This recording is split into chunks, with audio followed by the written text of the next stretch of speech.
Yes we are live now. Hello friends, this is Himanshi and welcome to let's learn. तो आज क्या महा marathon कहें इसको, है ना। हम मैराथन शब्द ही यूज़ करते आए हैं, तो ये फर्स्ट टाइम है जब हम इसको महा मैराथन कह रहे हैं, है ना। क्योंकि ऐसे बहुत सारे चैनल्स होते हैं ना जो वीडियोस क्लिप कट कट करके डाल देते हैं, तो हम उन्हीं से इंस्पायर्ड हैं। बट इसके पीछे एक रीज़न भी है कि बहुत ही कॉन्सेप्चुअल वे में हम लोग डिस्कस करेंगे। मैराथन में क्या होता है कई बार कि थोड़ा सा शॉर्ट वे में या पूरा सिलेबस कंप्लीट करने के चक्कर में हम जल्दी निकल जाते हैं कुछ चीज़ों पे। तो अभी जो सीटेट का पैटर्न है वो इस तरह का नहीं है कि आप जल्दी में पढ़ लें कुछ भी। अगर आपने जल्दी में पढ़ा भी होगा, सिलेबस कंप्लीट भी किया होगा, नंबर फिर भी मुश्किल से आ पाएंगे। क्यों? क्योंकि चीज़ें बहुत ज़्यादा कॉन्सेप्चुअल बनाई है इन्होंने। जो स्टेटमेंट वाले क्वेश्चंस हैं, जो 4 ऑप्शंस वाले क्वेश्चंस हैं कि उसमें आपकी पेयरिंग है कि 2 सही हैं 3 सही हैं, जितने भी मुश्किल या कॉन्सेप्चुअल क्वेश्चंस, लैंग्वेज को थोड़ा घुमाया है। ऑफलाइन पेपर में और ऑनलाइन में बस इतना ही अंतर है कि लैंग्वेज को थोड़ा सा घुमा करके पूछा जाता है। तो उस केस में अगर आपके कॉन्सेप्ट्स बेहतर नहीं होंगे, आपने पढ़ा कितनी बार है ये ज़्यादा मैटर करेगा कि आपने कितना पढ़ा है, उससे ज़्यादा। तो कोशिश रहेगी कि हम काम की चीज़ें कर पाएं और उनको कॉन्सेप्चुअल वे में पेपर में किस तरह से चेंज होकर के पूछी गई हैं। एक और इसका रीज़न है, ये सेशन में बाद में लेने वाली थी, उसका एक रीज़न ये भी है कि अभी वेस्ट बंगाल टेट भी है, तो उन लोगों को भी बहुत ज़्यादा हेल्प मिल जाएगी। और इसके अलावा जो लोग केंद्रीय विद्यालय की तैयारी कर रहे हैं, वैसे तो देश भर में ऐसा कोई एग्जाम नहीं है कि आप ये सेशन ना देखें उसके लिए, क्योंकि आपको इतना तो एटलीस्ट पढ़ना ही होता है, उसके ऊपर है फिर जो भी है। ठीक, तो अगर आप इतना एक बेस बना लेते हैं, एक अच्छे से बेस भी ऐसा है वो कि आपको अगर 100 नंबर का कहीं पेपर आ रहा है तो 40-50 नंबर आप इस बेस से ले आएंगे। अगर सीटेट की बात कर रहे हैं तो इसके बाहर पेपर बहुत ही मुश्किल होता है जाना, पॉसिबिलिटी ना के बराबर ही है। ये सेशंस जो हैं, आज का जो सेशन रहेगा, मैंने सोचा है कि आप 8-8 घंटे की मैराथन, 3-3 घंटे की मैराथन, तो ये महा मैराथन टाइम के हिसाब से नहीं है, ये कॉन्सेप्ट्स के हिसाब से है। इसको 3 दिन में मैंने डिवाइड किया सिलेबस को, क्योंकि एनईपी वगैरह आने के बाद थोड़ा सा सिलेबस भी लेंथी हुआ है, मेटाकॉग्निशन और भी कुछ चीज़ें नहीं पूछी गई। तो मैंने सोचा है कि 3 दिन में पढ़ेंगे इसको। सीडीपी कंप्लीट जो है उसको 3 दिन में पढ़ेंगे, और वो सिर्फ 30 नंबर की नहीं रहेगी। अगर आपको सीडीपी में 30 नंबर लाने तो 20 तो आज ही आ जाएंगे। आज वाला जो सेशन है वो 20 मार्क्स एटलीस्ट कवर करेगा, है ना।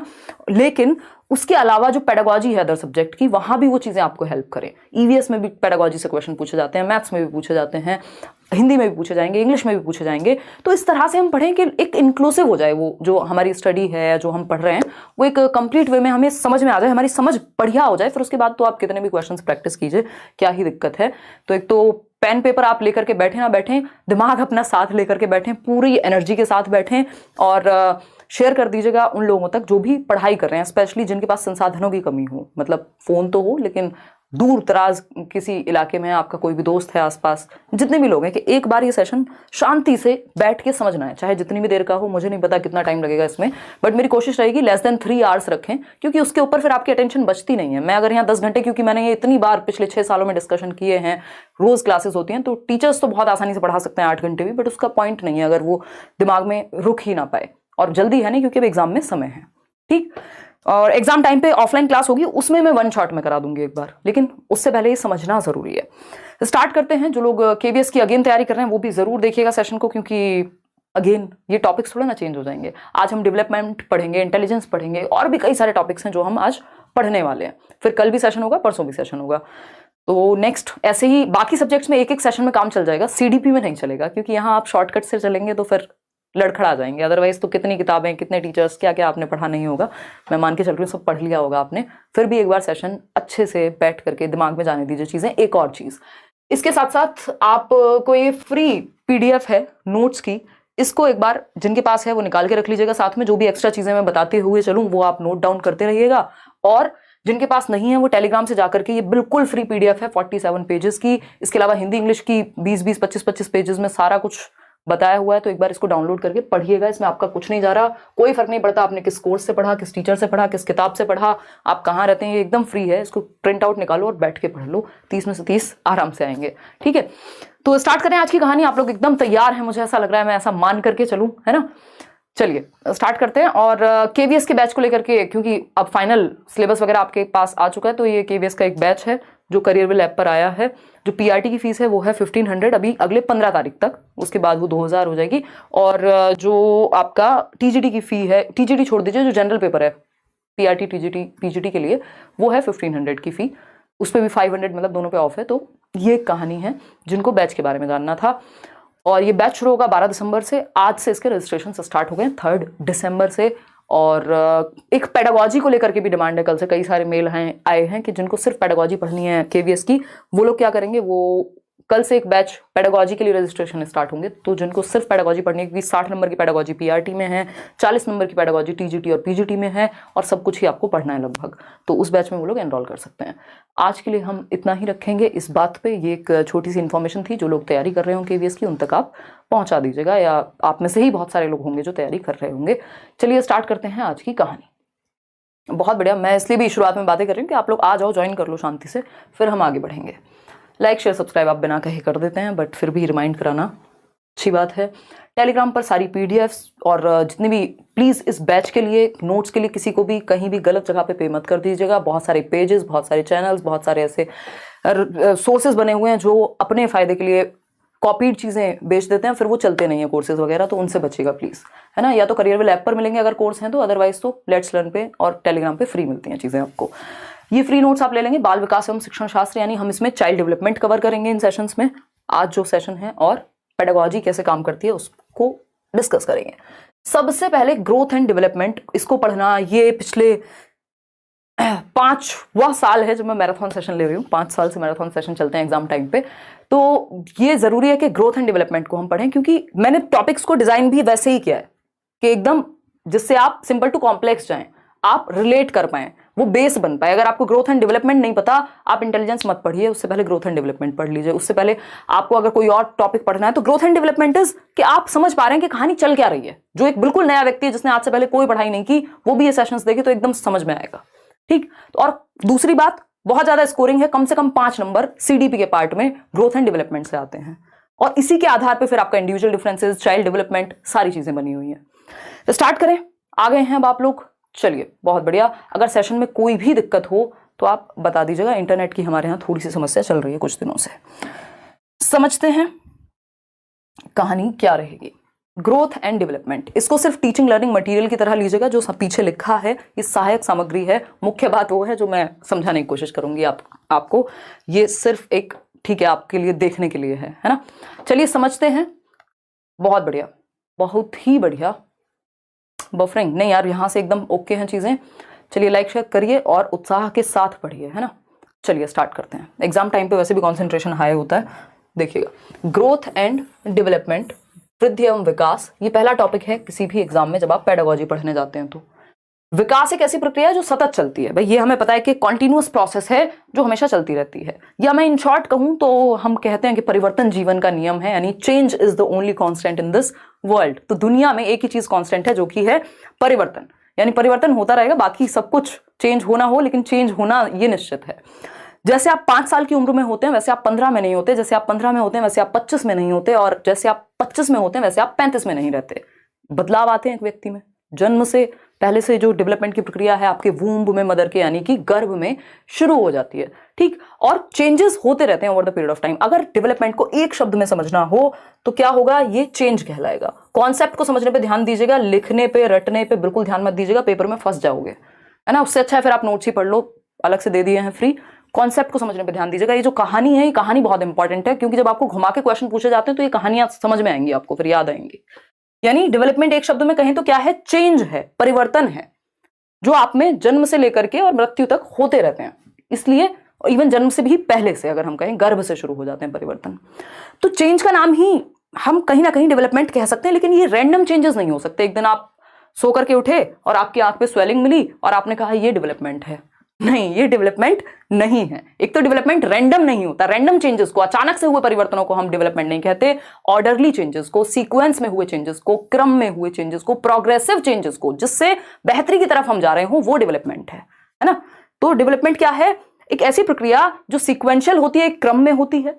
भाई पहले आप बच्चे होते हैं, फिर आप एक किशोरी या किशोर बनते हैं, यानी एडोलेसेंस में जाते हैं, फिर अडल्टहुड में जाते हैं। एक क्रम में चल रही है दुनिया में चीजें, जो डेवलपमेंट की प्रक्रिया है वो क्रम में चलती है और सीक्वेंस में चलती है, अगर इसी बात को हम दूसरे शब्दों में समझना चाहें। और क्या है, प्रोग्रेसिव है, बेहतरी के लिए होने वाले परिवर्तन है ना। तो आप जिन चीजों पे 5 साल में रोया करते थे, उन खिलौनों पे आज आप 15 साल में नहीं रोते हैं, और जिन खिलौनों पे आप 15 साल में रोते थे उन पे 25 में नहीं रोते हैं। आप डिफरेंट तरीके के खिलौने हैं जिन पे आप रोते हैं, है ना। अब रोना कांस्टेंट है, लेकिन मजाक कर रही हूँ। तो ये क्या हुआ, डेवलपमेंट एक ऐसी प्रक्रिया जिसमें परिवर्तन होते रहते हैं और परिवर्तन होने भी चाहिए। तो ये चेंजेस कैसे हैं, इसमें 2-3 शब्द लिखेंगे। एक तो ये सीक्वेंशियल चेंजेस हैं, सीक्वेंस में होने वाले क्रमिक परिवर्तन हैं। अगर मैं कहूं ऑर्डरली चेंजेस हैं, अगेन एक ऑर्डर में एक क्रम में होते हैं, एक पैटर्न फॉलो करते हैं। और क्या है, प्रोग्रेसिव हैं, प्रगतिशील हैं, है ना, प्रगतिशील हैं, प्रोग्रेसिव चेंजेस हैं, बेहतरी के लिए होने वाले परिवर्तन हैं। हम प्रोग्रेसिव एजुकेशन भी पढ़ते हैं ना, यानी बेहतरी के लिए, जिसमें हम आगे बढ़ रहे हो, है ना, पीछे ना जा रहे हो।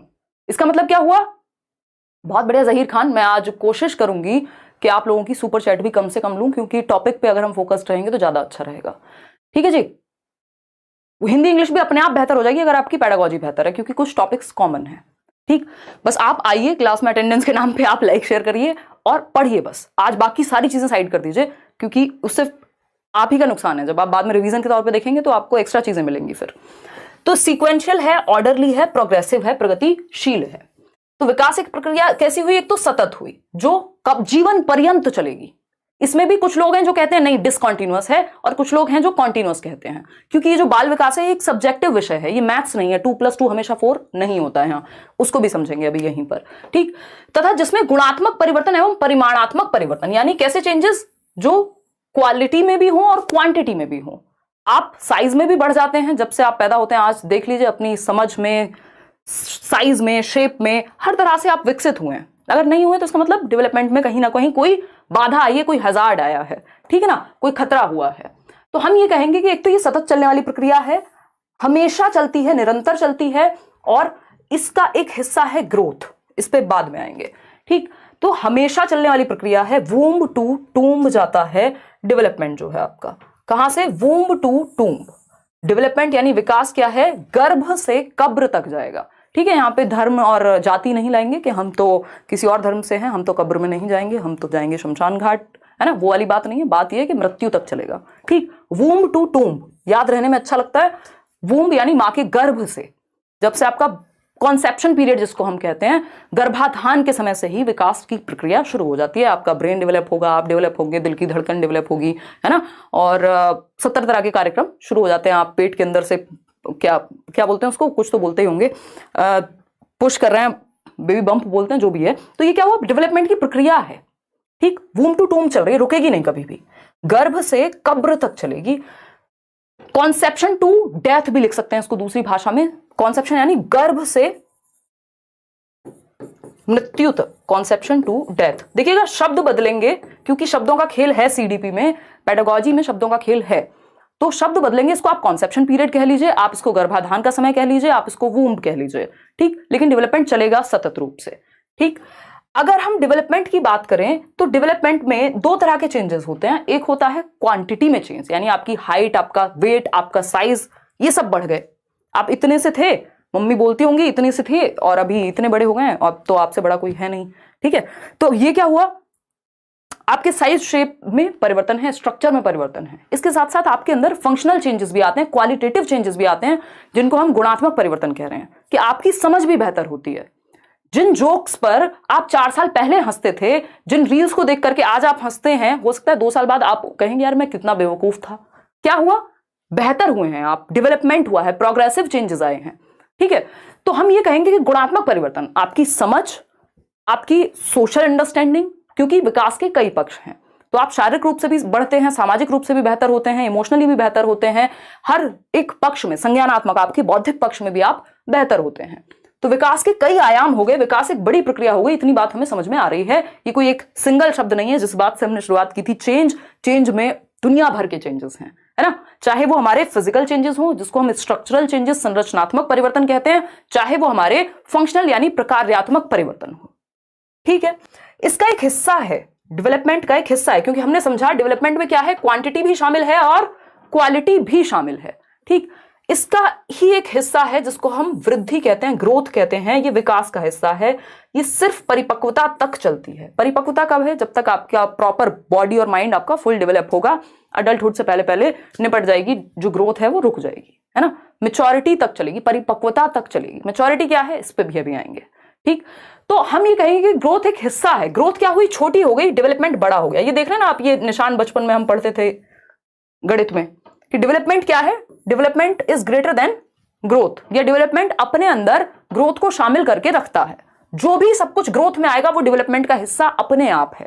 ठीक, तो डेवलपमेंट मोर इंक्लूसिव हुआ, ज्यादा समावेशी हुआ, ज्यादा ब्रॉड यानी व्यापक हुआ, ज्यादा व्यापक हुआ, हम ये कह सकते हैं डेवलपमेंट के विषय में। ठीक है, इतनी बात, कोई दिक्कत नहीं है इस बात को समझने में। अब जब हम वृद्धि की बात कर रहे हैं, ग्रोथ की बात कर रहे हैं, तो ग्रोथ में वो परिवर्तन है जो हमारे स्ट्रक्चर में, हमारे संरचना में, हमारी बनावट में परिवर्तन है। जैसे हमारी हाइट बढ़ गई, हमारा वेट बढ़ गया, हमारी शेप और साइज कभी मोटे हो गए, कभी पतले हो गए, कभी कुछ हुआ, नेल्स बढ़ गए, ये सब क्या है, ग्रोथ का हिस्सा है कि आपके अंदर ग्रोथ आ रही है, साइज, शेप, क्वांटिटी में आप परिवर्तन आपके अंदर आ रहा है, परिमाणात्मक परिवर्तन या मात्रात्मक परिवर्तन आपके अंदर आ रहे हैं, ये है ग्रोथ। इसका रुकना जरूरी भी है मैच्योरिटी आने के बाद, क्योंकि सोचिए, इमेजिन कीजिए अगर आपकी हाइट हमेशा बढ़ती रहती है ना, तो कहां तक आप पहुंचते। फिर हम सभी कहीं खड़े नहीं हो पाते, किसी का कोई घर नहीं होता, बस हाइट बढ़ रही है, हाथ बढ़ रहे हैं, और जो आप मूवीज में देखते हैं ऐसे वो लंबे से हाथ कहीं भी, या भूत के जो हाथ होते हैं ना, वैसी वाली स्थिति हो जाती। तो ग्रोथ एक टाइम के बाद रुकना आवश्यक भी है, हम ये कह सकते हैं। तो मैच्योरिटी के आसपास जाकर के ग्रोथ आपकी स्टॉप हो जाती है, रुक जाती है। मैच्योरिटी क्या है? मैच्योरिटी एक ऐसा पक्ष है जिसको हम परिपक्वता कहते हैं, जो हाईली रिलेटेड टू हेरिडिटी होता है, यानी कि आनुवांशिकता से संबंधित होता है। हमारे जो जेनेटिक कोडिंग है, जो हमारे जीन्स हैं, उनमें कोडिंग है कि भैया आप मान लीजिए बच्चा पैदा तो हुआ है हाथ पैर के साथ ही, लेकिन क्या आप उसको साइकिल चलाना सिखा देंगे जब वो पैदा हुआ है अगले 2 महीने में? नहीं, क्योंकि वो मैच्योर नहीं है। वो हेरिडिटी से जो क्षमताएं अनफोल्ड होती हैं, जो कैरेक्टरिस्टिक्स, जो विशेषताएं समय के साथ अनफोल्ड होंगी, टाइम के साथ अनफोल्ड होने वाले कैरेक्टरिस्टिक्स मैच्योरिटी के अंदर आते हैं ड्यू टू हेरिडिटी। क्योंकि आपकी हेरिडिटी में एक वो कोडिंग है कि इस एज में इतनी ताकत इन पैरों में आ जाएगी, अगर सब कुछ सही रहा, एनवायरमेंट से लेके और सारी स्थिति अगर नॉर्मल रही तो। ठीक है जी, बात, इतनी बात, कोई दिक्कत नहीं है इस बात को समझने में। चीजों को जोड़ के पढ़ना है, अदरवाइज तो कोई अंतर नहीं रहेगा। फिर आप रट लीजिए या कुछ भी करिए, फिर कोई फायदा नहीं है। अगर हम कनेक्ट करके नहीं पढ़ेंगे तो पेपर में हम फंसेंगे फिर, क्योंकि धीरे धीरे चीजें इसी तरह से कॉम्प्लेक्स हो रही हैं। सिलेबस चेंज नहीं हो रहा, क्वेश्चंस की क्वालिटी बेहतर हो रही है। ठीक है जी, तो यहां पे हमने 2 चीजें समझी। एक तो सतत चलता है विकास, जीवन पर्यंत चलेगा विकास। अब ये डिसकंटिन्यूअस कब होता है, अनिरंतर कब होता है, इसकी चर्चा पियाजे और वाइगोस्की के केस में कल करेंगे, वहां आप अच्छे से समझ पाएंगे। लेकिन नॉर्मल केस में वो एक्सेप्शंस हैं एक तरह के, या वो 2 अलग लोग हैं जो अलग तरीके से बात कर रहे हैं। लेकिन डेवलपमेंट क्या है? एक सतत प्रक्रिया है। जब तक किसी का नाम ना लिखा हो तो आप इसके चक्कर में मत पड़िएगा, सिंपल समझिएगा, कॉन्टिन्यूअस की बात हो रही है। डेवलपमेंट क्या है? वूम टू टूम जाएगा, गर्भ से कब्र तक जाएगा, कभी भी रुकेगा नहीं। इसमें 2 चीजें हमने अभी जानी, यहां देखते हैं। एक चीज हमने पढ़ी क्वांटिटी, क्वांटिटी यानी मात्रा। क्वांटिटी समझते हैं ना, आधा किलो चीनी लेकर के आए आप, वो क्वांटिटी है उसकी। मात्रा मतलब जिसको आप मेजर कर सकें यूनिट्स में, किलोग्राम में। हाइट को आप इंचेस में मेजर कर लेते हैं, सेंटीमीटर में मेजर कर लेते हैं, आप माप सकते हैं मेजरिंग यूनिट्स में। तो जितनी वृद्धि के जितने भी पक्ष हैं उनको मापना संभव है मेजरिंग यूनिट्स में। किलोग्राम को आप, वेट को किलोग्राम में, शेप साइज आप मोटे कितने हो रहे हैं उसको भी आप सेंटीमीटर में माप लेते हैं, इंचेस में माप लेंगे कितना फैट आया। ठीक, लेकिन क्वालिटेटिव कुछ चेंज ऐसे होते हैं जिनका मापन डायरेक्टली या एक्यूरेटली संभव नहीं होता, यानी गुणात्मक परिवर्तन। भाई आप कितने इमोशनली मैच्योर व्यक्ति बने हैं पिछले कुछ सालों में, इसका असेसमेंट किया जा सकता है, इसका आकलन कर सकते हो, इसका अंदाजा लगा सकते हो। इसको ऐसे थोड़ी कह सकते हो कि अब मेरी समझ 250 ग्राम बढ़ गई है पिछले 2 साल से, है ना मम्मी, अब तो मैं बड़ा हो गया हूं तो मेरी समझ 250 ग्राम बढ़ गई। समझ को मापने का ऐसा कोई तरीका नहीं है। ठीक, तो हम ये कहेंगे, और भी कई पक्षों को माप नहीं सकते आप सोशली कितने बेहतर हो गए कैसे मापेंगे? तो हम ये कहेंगे कि गुणात्मक और मात्रात्मक दोनों ही तरह के परिवर्तन किस में आएंगे? विकास में आएंगे।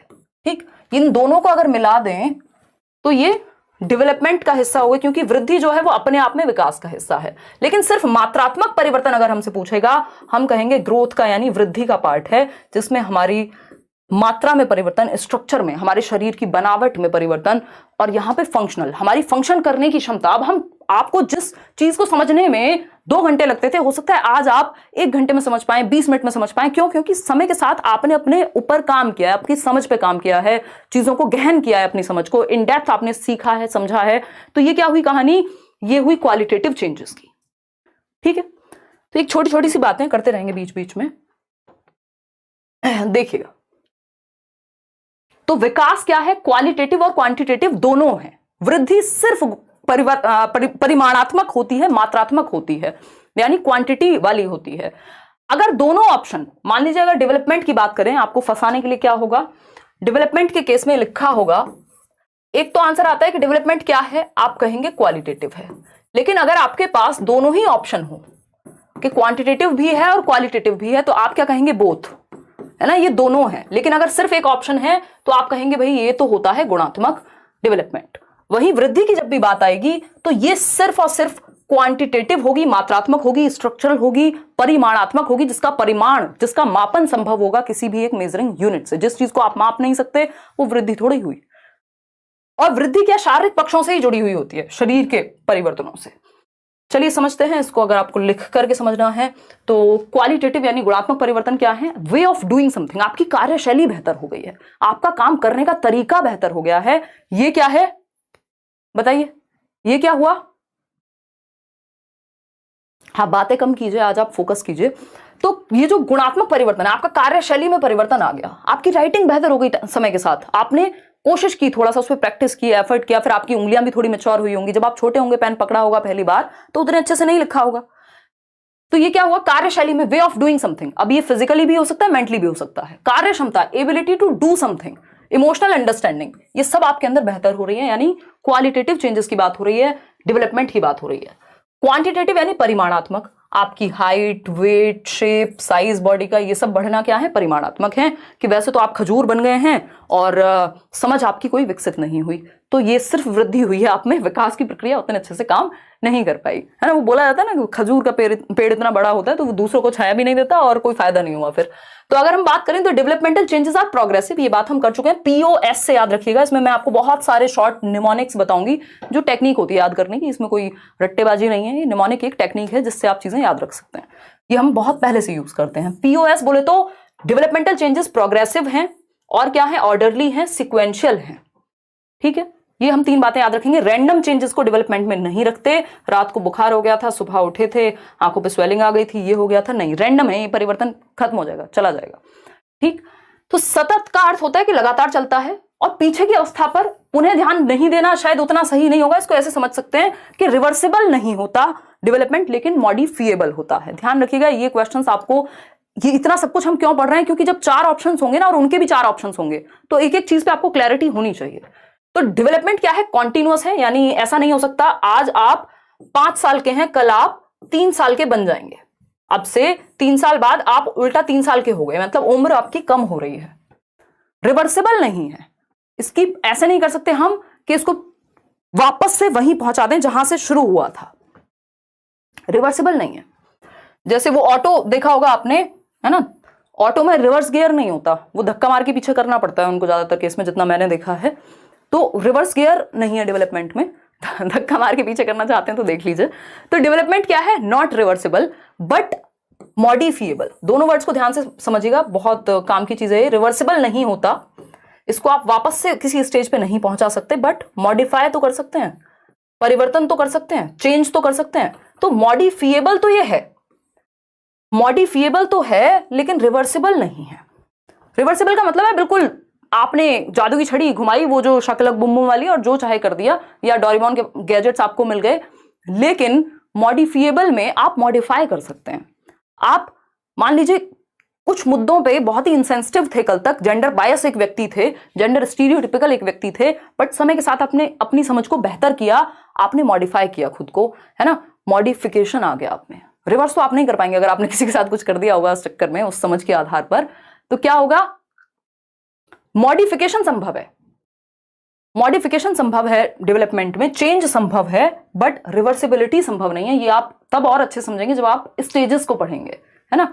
आज आप एक अडल्ट हैं, कल बच्चे नहीं बन सकते। हरकतें आप बच्चे जैसी करने लग जाएं बात अलग है, बट आपकी एज रिवर्सिबल नहीं हो सकती। वो जितना भी परिवर्तन हो गया है वो रिवर्सिबल नहीं हो सकता। विकास की अगर हम बात करें, डेवलपमेंट की, जिसका हिस्सा है वृद्धि, वृद्धि में हम पढ़ रहे थे कि सिर्फ शारीरिक परिवर्तन शामिल है, फिजिकल एस्पेक्ट से रिलेटेड होती है वृद्धि, जबकि विकास एक ऐसी प्रक्रिया है जिसमें मल्टी डायमेंशनल चीजें शामिल हैं, कई सारे एस्पेक्ट शामिल हैं। ये 4 मुख्य प्रकार हैं विकास के।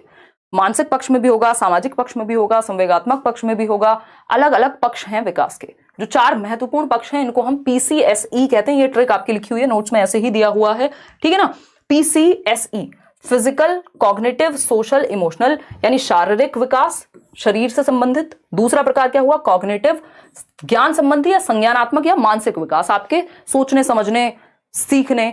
कॉग्निटिव डेवलपमेंट से भी डायरेक्ट क्वेश्चन आता है कि कॉग्निटिव डेवलपमेंट क्या है, तो आपको पता होना चाहिए कॉग्निटिव डेवलपमेंट हमारे मेंटल डेवलपमेंट से संबंधित है। हमारी थिंकिंग, रीजनिंग, प्रॉब्लम सॉल्विंग, जितने भी काम दिमाग से करते हो, memory, attention, perception, decision making, problem solving, जितनी भी चीजें दिमाग से होंगी वो सब कॉग्निशन यानी संज्ञान का हिस्सा है, जिसके द्वारा हम दुनिया की समझ बनाते हैं।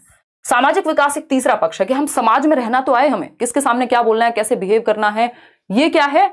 ये है हमारा सामाजिक विकास। फिर आता है सामवेगिक विकास यानी इमोशनल डेवलपमेंट। भाई जैसे आप अपने दोस्तों के सामने होते हैं वैसे घर में नहीं होंगे ना पिताजी के सामने। पिताजी को यार कहिए, पिताजी कहेंगे पैसे बर्बाद कर दिए, इतना पढ़ा लिखा के कोई फायदा तो है नहीं, ये तो हमें ही यार बोल रहे हैं। ठीक है, तो सोशल डेवलपमेंट और इमोशनल डेवलपमेंट यानी आपको पता है किसके सामने इमोशंस आप कंट्रोल कर पाते हैं, कहां आप नहीं कर पाते हैं, या कैसे इमोशंस को आप मैनेज करेंगे, कितने उनके प्रति अवेयर होंगे। तो ये चार मुख्य प्रकार हैं विकास के, फिजिकल, कॉग्निटिव, सोशल और इमोशनल। ठीक, यानी आप शारीरिक पक्ष में भी बेहतर हो रहे हैं, आप संज्ञानात्मक अपनी समझ के साथ भी आपका विकास हो रहा है, सामाजिक रूप से भी आप विकसित हो रहे हैं, और इमोशनली यानी आप इमोशंस, देखिए ना, कई बार आपको लगता होगा जिन चीजों पे आप पहले रो देते होंगे आसानी से, आज रो नहीं पाते होंगे। इसका मतलब ये नहीं कि आप दुखी बहुत होते हैं और रो नहीं पाते हैं, वो अलग अपने आप में प्रॉब्लम हो गई, बट इसका सिंपल मतलब ये है कि आप इमोशनल डेवलपमेंट आपका बेहतर हुआ। जब आप पहली बार स्कूल जा रहे थे तो रो के जा रहे थे, समय के साथ मजे आने लग गए आपको स्कूल जाने में, तो इमोशनली आप ज्यादा मैच्योर हो गए या आपका डेवलपमेंट हुआ, हम ये कह सकते हैं। ठीक है बात। तो विकास के चार प्रकार, इनका सीक्वेंस भी जनरली यही रहता है, शारीरिक, संज्ञानात्मक, सोशल और इमोशनल, इंटर रिलेटेड होते हैं आपस में, इसीलिए आप ये देख रहे हैं एरोज बने हुए हैं, क्या है ये? एक दूसरे से संबंधित हैं। ऐसा नहीं हो सकता कि शारीरिक विकास अलग चलेगा, संज्ञानात्मक अलग चलेगा, कोई फर्क ही नहीं पड़ रहा एक दूसरे का। फिजिकल, कॉग्निटिव, सोशल और इमोशनल। ठीक, विकास के मुख्य पक्ष चार ही हैं, इसके अलावा आपने देखे होंगे पेपर में, अच्छा मॉरल डेवलपमेंट भी कोई चीज होती है, लैंग्वेज डेवलपमेंट भी कोई चीज होती है, तो उस केस में अभी हम आगे पढ़ेंगे कि कैसे कैसे कौन से पक्ष जुड़े हुए हैं। अच्छा एक चीज ध्यान रखिएगा, स्पिरिचुअल डेवलपमेंट जैसा कुछ नहीं है, साइकोलॉजिकल कई बार देखने को मिल जाएगा, वो भी कोई हिस्सा नहीं होता, वो आपको भटकाने के लिए ऑप्शंस में डाला जाता है। तो ये आपस में अंतः संबंधित हैं, इंटर रिलेटेड हैं सभी पक्ष। मान लीजिए आपको चोट लगी है तो हो सकता है कि आपका दिमाग भी उस दिन ठीक से काम ना करे, स्पेशली मान लीजिए किसी का एक्सीडेंट ही हो गया, भगवान ना करे हो, बट होते हैं एक्सीडेंट्स। उस समय आप उससे पूछिए, उसको हो सकता है होश भी ना रहा हो, उसके दिमाग ने उतना भी काम ना किया हो कि क्या हुआ था, वो भी ना बता पाए, लैंग्वेज का भी ठीक से यूज ना कर पाए, तो क्या हुआ? शारीरिक विकास पर प्रभाव पड़ने से संज्ञानात्मक विकास पर भी प्रभाव पड़ा। सोशली भी आप अगर बहुत ज्यादा परेशानी में है, पेन में है, तो आप किसी को कुछ भी बोल सकते हैं, आपके इमोशंस पे भी कंट्रोल चला जाता है कई बार, है ना, या आप नम हो जाएंगे बिल्कुल। तो ये क्या हुआ? विकास के सभी पक्ष एक दूसरे को प्रभावित करते हैं।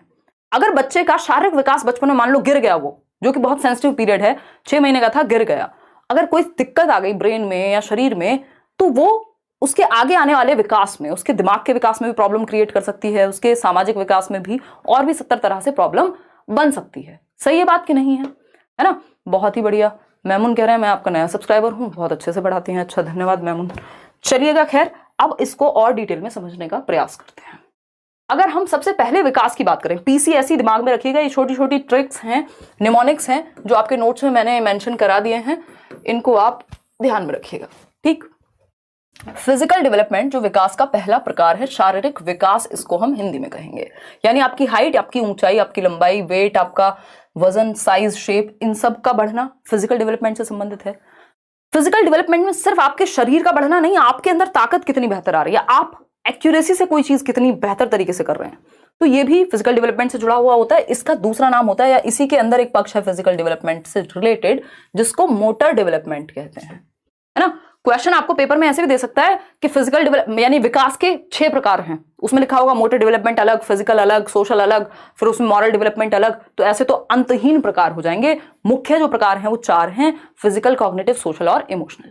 बाकी हम खेलेंगे किसके हिसाब से? क्वेश्चंस के हिसाब से। ठीक है जी, चलिए बहुत बढ़िया।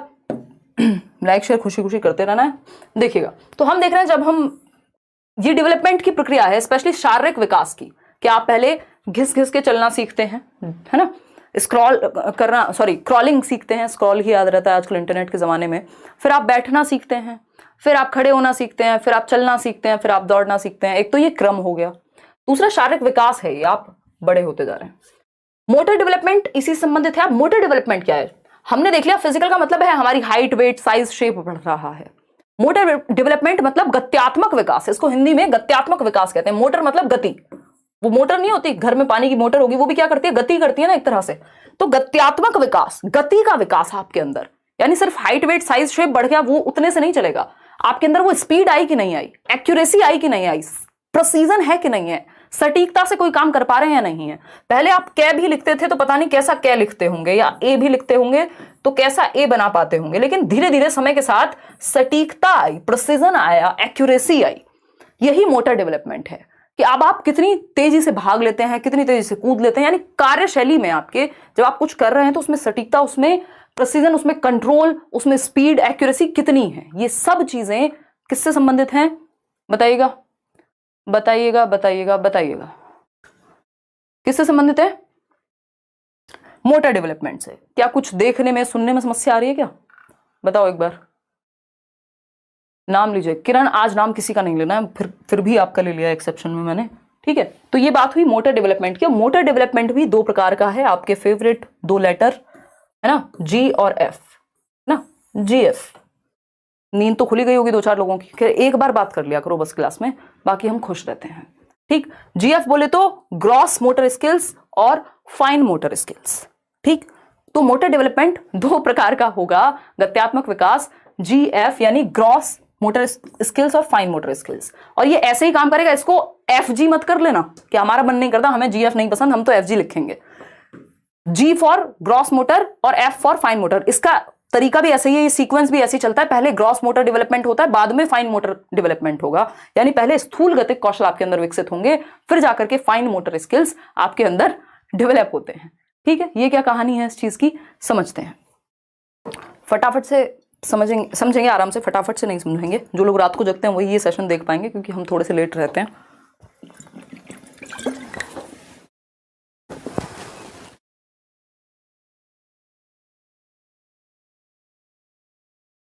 देखिएगा, बहुत ही बढ़िया।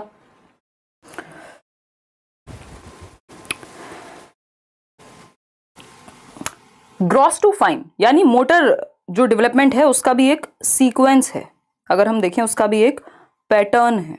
वो पैटर्न क्या है, आ रहे हैं इसी पे आ रहे हैं, डोंट वरी, बाद में देख रहे हो तो आगे बढ़ा के देख लेना भाई, ठीक। चलिए समझते हैं, समझने का प्रयास करते हैं, क्योंकि प्रयास करना अच्छी बात होती है, ठीक है। नहीं है, आवाज तो आ रही है ना।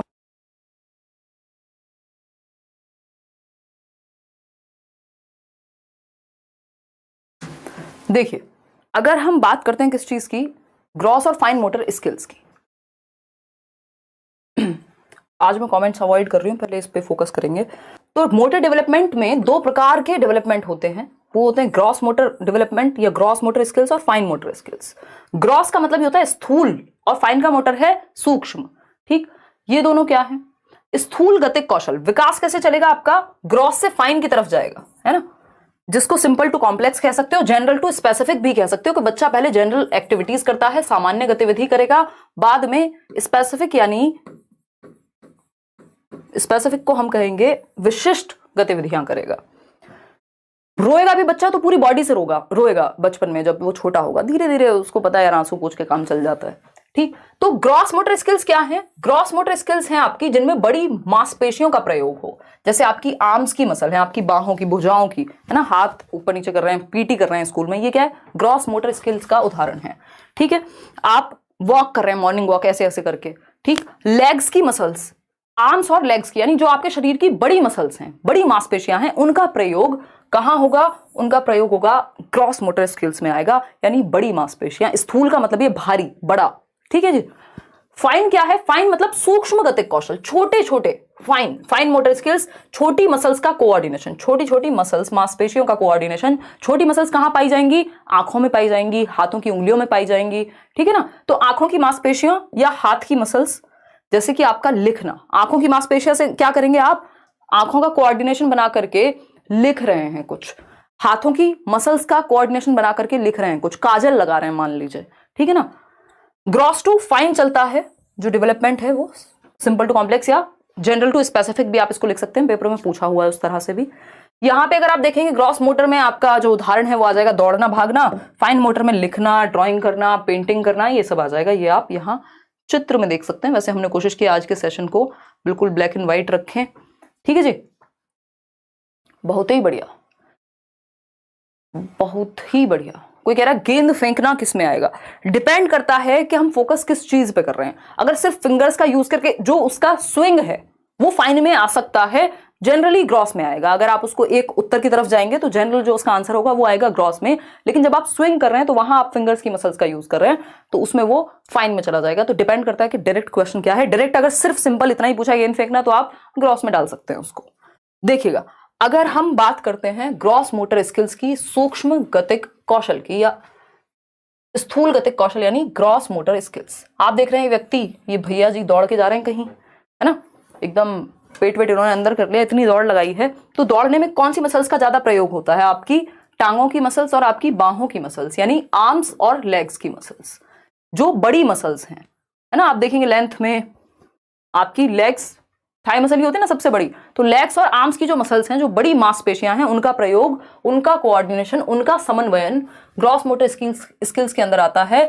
घुटनों के बल चलना, यानी आप जब बचपन में क्रॉल करना सीखते हैं, घिसट घिसट के चल रहे हैं, ठीक, तो ये क्रॉलिंग में क्या हो रहा है, आपकी आर्म्स और आपके लेग्स में यहाँ पे नहीं दिखा पाऊंगी, उछलना पड़ेगा, ठीक, तो वो यूज हो रही हैं। खड़े होकर चलना, अगेन आप जब वॉक कर पा रहे हैं, मैं यहाँ लिख भी देती हूँ इनको, वॉकिंग, क्रॉलिंग कह सकते हैं यहाँ पे, घिसट के चलने को। दौड़ना और कूदना यानी रनिंग और जंपिंग। भाई जब आप दौड़ लगाते हैं, जंप कर रहे हैं, तब भी तो आप अपनी बड़ी मांसपेशियों का ही प्रयोग कर रहे हैं, जंपिंग यहाँ लिखा हुआ है। अगर आप फाइन मोटर स्किल्स की बात करेंगे, सूक्ष्म गतिक कौशल की बात करेंगे, तो उंगली यानी आपकी जो फिंगर्स हैं और अंगूठे के जरिए कुछ उठाना। मान लीजिए आप क्या कर रहे हैं, उंगली और अंगूठे के जरिए कुछ उठा रहे हैं। पेपर में क्वेश्चन आया हुआ था कि एक बच्चा है जो पहले क्या करता है, अपने पूरे हाथ का प्रयोग करेगा किसी चीज को पकड़ने के लिए, बाद में वो पेन सिर्फ एक उंगली और एक अंगूठे से पकड़ के उठा लेता है। यानी simple to complex, general to specific हुआ है विकास। और अगर मैं इसको दिशा के सिद्धांत के बेसिस पे बात करूं तो ये प्रॉक्सिमो डिस्टल है, उस पर आएंगे अभी। तो ये क्या हुआ, आपका ग्रॉस टू फाइन जाता है, ये बात हमें पता है। पहले ग्रॉस मोटर स्किल्स डेवलप होती हैं। फाइन मोटर स्किल्स के लिए आपने देखा होगा बच्चों के लिए आजकल क्ले मिट्टी आती है, क्ले का प्रयोग किया जाता है। वो बच्चे शेप बना रहे हैं, उससे कोई घर बना रहा है, कोई टब बनाएगा छोटा सा, इतना सा दिखने वाला। क्ले का प्रयोग करके क्या होता है, हमारी फाइन मोटर स्किल्स डेवलप होती हैं। या डिफरेंट तरीके हैं फाइन मोटर स्किल्स को डेवलप कराने के। ग्रॉस मोटर में तो आप दौड़ना भागना बेसिक एक्टिविटीज करते हैं, तो उंगली और अंगूठे के जरिए कुछ उठाना किसका एग्जाम्पल हुआ, फाइन मोटर स्किल्स का। रेत में पैरों की उंगलियां घुमाना, ऐसे रेत में डाल के आप गोवा में बैठे हुए हैं बीच पे, ठीक। ड्राइंग अगर हम बात करें तो ड्रॉ कर रहे हैं, अगर आप कुछ ड्राइंग करेंगे तो बहुत ही सूक्ष्म समन्वय चाहिए, कोऑर्डिनेशन चाहिए आपकी फिंगर्स की मसल्स में, अदरवाइज थोड़ा सा भी इधर उधर बनाएंगे कुछ का कुछ बन जाएगा। पेंट कर रहे हैं आप, पेंटिंग बना रहे हैं किसी की, है ना, मोनालिसा मत बनाइएगा। फिर आएंगे राइटिंग पे, क्योंकि वो कोई और बना चुका होगा। राइटिंग यानी जब आप लिखते हैं तभी आप देखते हैं बच्चा चलना फिरना पहले शुरू कर देता है और बाद में वो पेन पकड़ना या लिखना सीखता है, ड्राइंग करना सीखता है। क्यों? क्योंकि ग्रॉस टू फाइन जाता है, स्थूल गतिक से सूक्ष्म गतिक कौशल की तरफ जाएगा विकास। काजल लगाना, ये आप सभी का बहुत ही फेवरेट उदाहरण है। और आप सभी का किस लिए कह रही हूँ, क्योंकि हमारे जो 60% लर्नर्स हैं वो फीमेल्स हैं, ठीक। तो ये जो काजल लगाना है, आई लाइनर लगाना है, ये क्या है, फाइन मोटर स्किल्स है।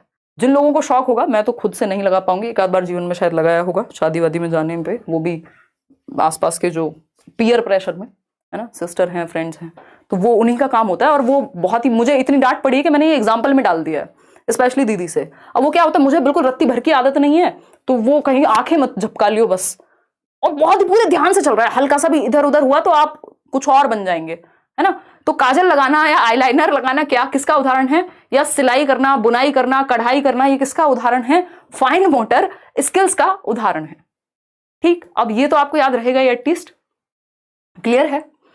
देखिएगा, तो ये एक बेसिक सी बात हुई। तो हम देख रहे हैं कि जो राइटिंग है, ड्राइंग है, पेंटिंग है, जो भी हाथ और आंख की मसल्स का प्रयोग करके, हम छोटी मसल्स का प्रयोग करके जो भी काम कर रहे हैं, वो फाइन मोटर स्किल्स का उदाहरण है। निटिंग, वही बुनाई, कढ़ाई बुनाई, सब इसी में आ जाएगा। अब आते हैं कॉग्निटिव डेवलपमेंट पे। ये हमने शारीरिक विकास पढ़ा है अभी इतनी देर में, जिसको हम फिजिकल डेवलपमेंट करें, शरीर का दौड़ना भागना, ये सारी चीजें। और हाँ, कह सकते हैं ऐस के कि वोम टू मैचुरेशन तक हम कह सकते हैं। देखिएगा ग्रोथ की अगर बात करें, कॉग्निटिव डेवलपमेंट दूसरा प्रकार पीसीएसई, याद रखिए पीसीएसई में हम पी डिस्कस कर चुके हैं, फिजिकल डेवलपमेंट, जिसमें हमने मोटर डेवलपमेंट डिस्कस किया, जिसमें आपका ग्रॉस और फाइन मोटर स्किल्स पढ़ा हमने। अब हम कॉग्निटिव डेवलपमेंट पढ़ेंगे, इसी सीक्वेंस में पढ़ेंगे बिल्कुल। संज्ञानात्मक विकास कहते हैं इसको हिंदी में। ज्ञान आप सभी समझते हैं, और संज्ञान मतलब आपकी जितनी भी क्षमताएं हैं जिनके द्वारा ज्ञान बनाया जाएगा। तो संज्ञानात्मक विकास, हमारी समझ का विकास, हमारी थिंकिंग, कहीं लिख लीजिएगा अगर हो सके तो, जितनी भी आपकी मेंटल स्किल्स हैं, मानसिक क्षमताओं का विकास। मानसिक क्षमताएं दिमाग से क्या करते हैं आप? थिंकिंग करते हैं, रीजनिंग करते हैं, तर्क। कई लोग कहेंगे हम तो दिमाग से कुछ करते ही नहीं, कहीं खर्च हो गया तो, है रीजनिंग। डिसीजन मेकिंग आप इससे करेंगे। इमेजिनेशन, कल्पनाशीलता भी आप इसी से करते हैं। बैठे हैं कहां? भारत में, और सोच रहे हैं रशिया के बारे में। ये क्या हुआ? इमेजिनेशन है।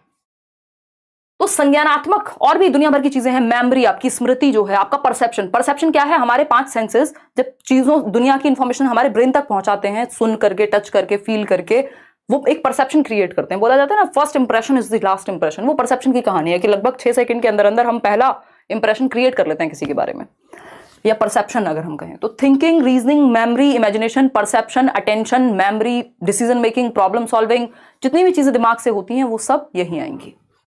ठीक, तो संज्ञानात्मक विकास यानी आपके दिमाग के पीसेस जो हैं वो एक साथ आ रहे हैं, आप दुनिया की समझ बना रहे हैं। संज्ञानात्मक पक्ष में विकास से अर्थ मानसिक क्षमताओं, मेंटल स्किल्स का development. To the point question DSSB से लेके CTET से लेके हर जगह आता है, और इसी के बारे में पियाजे ने अपनी थियरी दी है, वाइगोस्की ने अपनी थियरी दी है, ब्रूनर ने अपनी थियरी दी है। इनको हम कल पढ़ने वाले पियाजे को। आज हम इंटेलिजेंस की जितनी भी थियरीज हैं उनको कर लेंगे, और भी कुछ कुछ चीजें हैं।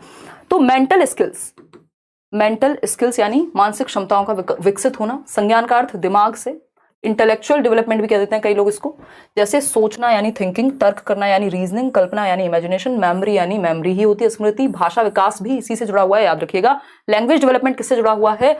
इसी से जुड़ा हुआ है, संज्ञान से ही। भाषा कहां से? दिमाग से बोल रहे हो ना, हाथों में तो भाषा नहीं होगी, बोलने वाली तो एटलीस्ट नहीं ही होगी।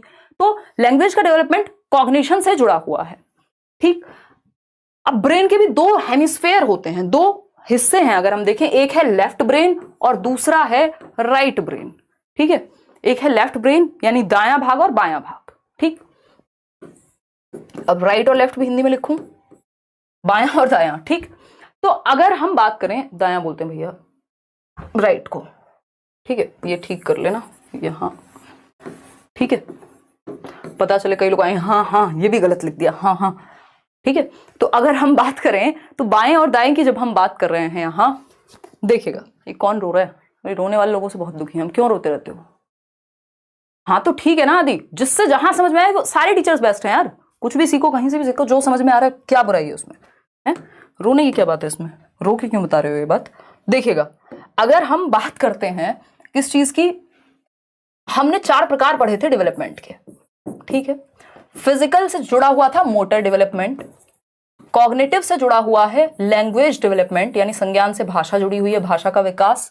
सोशल से जुड़ा हुआ है मॉरल डेवलपमेंट यानी नैतिक विकास। इमोशनल तो अपने आप में है ही, वैसे तो सोशियो इमोशनल भी कह दिया जाता है। अगर आप KVS में जाएंगे तो वहां 3 ही पक्ष में काम खत्म हो जाता है, वो PCSE उसी के साथ जुड़ा हुआ रहता है, यानी सोशल से ही जुड़ा हुआ है इमोशनल डेवलपमेंट भी। ठीक है, तो ये 4 मुख्य प्रकार हैं। क्लियर है इतनी बात, या कोई दिक्कत, परेशानी, दर्द, समस्या हो रही है इस बात को समझने में? शारीरिक विकास से गत्यात्मक विकास, संज्ञानात्मक विकास से भाषिक विकास, सोशल डेवलपमेंट से यानी सामाजिक से मॉरल्स की क्यों जरूरत पड़ रही है? सही और गलत के सिद्धांतों की जरूरत क्यों पड़ रही है? क्योंकि समाज है। अगर आप अकेले जंगल में रह रहे होते, कोई सोसाइटी नहीं, कोई मॉरल्स नहीं, सब सही है सब गलत है, किसको फर्क पड़ रहा है? ठीक है ना, जानवरों में तो नहीं होता होगा सच मॉरल डेवलपमेंट की, उनको नैतिक शिक्षा दी जाती होगी, है ना, ऐसा नहीं होता ना। तो इमोशनल यानी सामूहिक विकास। क्लियर है बात? अब राइट ब्रेन के 2 हिस्सों में हमने ब्रेन को डिवाइड कर लिया, ब्रेन के 2 हेमिस्फेयर बना लिए। उसमें एक है लेफ्ट ब्रेन और दूसरा है राइट ब्रेन। ठीक, बायां और दायां भाग। लेफ्ट ब्रेन लॉजिकल होता है, L for logic, L for left, यानी तर्कपूर्ण जो आपका मस्तिष्क का हिस्सा है वो है लेफ्ट ब्रेन। अगर चॉम्स्की के अकॉर्डिंग LAD होगा, लैंग्वेज एक्विजिशन डिवाइस होगा, जिसको हम भाषा अर्जन यंत्र कहते हैं। जब हम लैंग्वेज चैप्टर पढ़ेंगे उसमें अच्छे से करेंगे ये चीज। तो भाषा अर्जन यंत्र अगर कहीं होता होगा, हालांकि वो हाइपोथेटिकल है, तो वो लेफ्ट ब्रेन में ही पाया जाएगा। उसका रीजन क्या हुआ? क्योंकि लॉजिक जो है, भाषा जो है, साइंस, गणित, लैंग्वेज, ये सब आपके लेफ्ट ब्रेन में होता है। अपना लेफ्ट ब्रेन देख लीजिएगा, ठीक है कि नहीं, ठीक है ना। तो लेफ्ट ब्रेन लॉजिक से संबंधित है। जिनका गणित अच्छा है, जिनकी लैंग्वेज अच्छी है, जिनका साइंस पे पकड़ अच्छी है, जितने भी लॉजिक वाले विषय हैं, चाहे वो फिलॉसफी ही क्यों ना हो, वो सब लेफ्ट ब्रेन में आएंगे। राइट ब्रेन क्या है? क्रिएटिविटी यानी रचनात्मकता से जुड़ा हुआ है, जैसे कि ड्राइंग, पेंटिंग, म्यूजिक, डांस, जितनी भी क्रिएटिव एक्टिविटीज हैं। और जब बचपन में हमारी कोशिश तो ये रहनी चाहिए कि हम दोनों ही तरह के ब्रेन पे फोकस करें, बट राइट ब्रेन पे स्पेशली हम फोकस कर पाएं, यदि क्रिएटिविटी को भी और एनहेंस कर पाएं। कई स्कूल्स भी हैं जो एजुकेशन देते हैं, राइट ब्रेन क्लासेस दी जाती हैं वहां बचपन में ही, ताकि बच्चे की क्रिएटिविटी बेहतर हो। बाकी लॉजिक के लिए तो हम पढ़ते ही हैं। चलिए आगे बढ़ते हैं, सोशल डेवलपमेंट पे चलते हैं, सामाजिक विकास। अब मुझे एसी ऑन ही करना पड़ेगा, मैंने शर्ट इसलिए पहनी थी ताकि एसी ना चलाना पड़े, क्योंकि सर्दी का मौसम है और तबीयत खराब होने के चांसेस बढ़ जाते हैं। फिर देखिएगा, फटाफट से बताइएगा, सोशल डेवलपमेंट। आप सभी जैसे 32,000 लोग मान लीजिए यहाँ जुड़े हुए हैं, तो समाज बन गया ये अपने आप में एक छोटा सा। तो यहाँ के भी कुछ रूल होंगे, कुछ नियम, कायदे, कानून होंगे कि भैया चैट में ऐसे बिहेव करना एक ठीक बात होती है। अगर आप गलत बिहेव करेंगे, आपको 4 लोग खुद ही बोल देंगे, है ना। हाँ, बहुत बढ़िया अक्षय।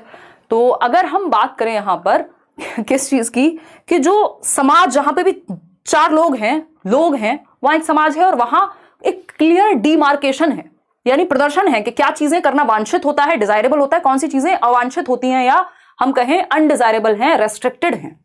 तो समाज के अपने कुछ नियम, कायदे, कानून, तौर तरीके हैं, और कैसे आप समाज में रहना सीखते हैं, यही सामाजिक विकास है।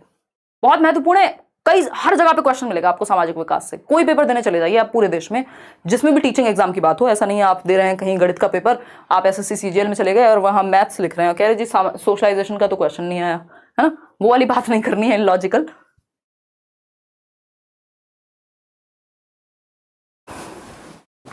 देखिएगा, अगर हम बात करें किस चीज की, सोशल डेवलपमेंट की, तो आप देख रहे हैं 4 बच्चे मिलकर खेल रहे हैं, 4 से ज्यादा ही हैं। यानी जब हम ग्रुप की बात कर रहे हैं, जब हम समाज की बात कर रहे हैं, जब हम घुलने मिलने की बात कर रहे हैं। मेरी मदर जो हैं वो मास्टर्स हैं सोशियोलॉजी में, उन्होंने मुझे इतनी बार ज्ञान दिया है, जब भी ऐसा होता है ना, बच्चे थोड़े से एडोलेसेंस में स्पेशली दुनिया से अलग सोचते हैं कि नहीं बेटा, है ना, मनुष्य क्या है, एक सामाजिक प्राणी है। अरस्तु ने ऐसा कहा है, तो एरिस्टोटल सेड कि man is a social being, है ना। तो ये क्या हुआ, ये सोसाइटी है कि भाई मनुष्य क्या वैक्यूम में नहीं रह सकता। अकेले रहने में बहुत सारे लोग घबराते हैं, कुछ ही लोग होंगे जिनको थोड़ा सा सॉलिटरी या सॉलिट्यूड पसंद होगा, ठीक। तो हम समाज में जब रहते हैं, सोशल डेवलपमेंट के कुछ फायदे भी हैं। एक तो थोड़ा डिसिप्लिन आ जाता है। आप अकेले घर में पड़े हैं, आप निक्कर और टी शर्ट में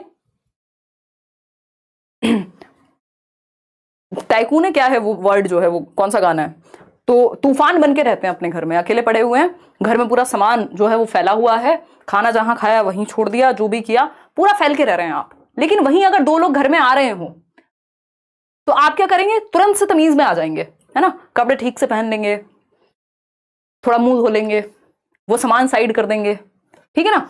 तो इससे क्या होता है, डिसिप्लिन भी आता है सोशल डेवलपमेंट से, हमारी हैप्पीनेस भी इंक्रीज होती है। आप अकेले बैठे हैं, 4 दोस्तों में बकवास करके आइए, अच्छा लगने लग जाएगा आपको, है ना। गपबाजी कर लीजिए, कुछ नहीं है तो जिसको आजकल बिचिंग कहते हैं ना, ऐसे ही फालतू फालतू बुराइयां करके 4 जो कि बहन 4 बातें चल रही हैं एक ग्रुप में। अब मैं इसमें ये तो नहीं कहूंगी सिर्फ फीमेल्स में चलती हैं, बट आपने देखा होगा ऐसे गली मोहल्ले में आंटियां बैठी हुई हैं, और वो जनरली मेल्स भी करते ही होंगे, है ना। और फिर सारी दुनिया की बातें करके फिर कहो अंत में कि हमें क्या लेना, किसी का क्या चल रहा है, हमें क्या मतलब है। ऐसे शादी में खाना खाते हुए सारी दुनिया की बात कर लो, पूरा देश डिस्कस कर लो, और बाद में कहो कि हमें क्या लेना देना, हम क्यों किसी के बारे में बात करें, है ना। ये सोशल डेवलपमेंट है, लोगों की हैप्पीनेस इंडेक्स बेहतर होता है। हालांकि इसको अच्छा नहीं कहेंगे, बट ये क्या हुआ, हैप्पीनेस आपकी बेहतर होती है सोशल डेवलपमेंट यदि हो, या सोसाइटी में जब व्यक्ति रहता है। तो man is a social being, मनुष्य एक सामाजिक प्राणी है, उसको समाज में अच्छा लगता है, ग्रुप में अच्छा लगता है, सेंस ऑफ बिलोंगिंगनेस आती है, और क्या है, डिसिप्लिन आता है। आप जैसे आप 4 लोगों में बात करते हैं, वैसे आप अकेले में या 2 दोस्तों में बात नहीं करते। तो समाज की वजह से डिसिप्लिन भी कई बार हमारे अंदर आता है, और हैप्पीनेस भी हमारी इंक्रीज होती है। बहुत सारे इसके अलग अलग रीजंस हैं। तो समाज के अंतर्गत निहित नियमों का अनुपालन, और आंख बंद करके अनुपालन नहीं है कि जो समाज में चल रहा है हर बात को मान लेना सोशल डेवलपमेंट नहीं है, फिर तो चेंज नहीं आ पाएगा।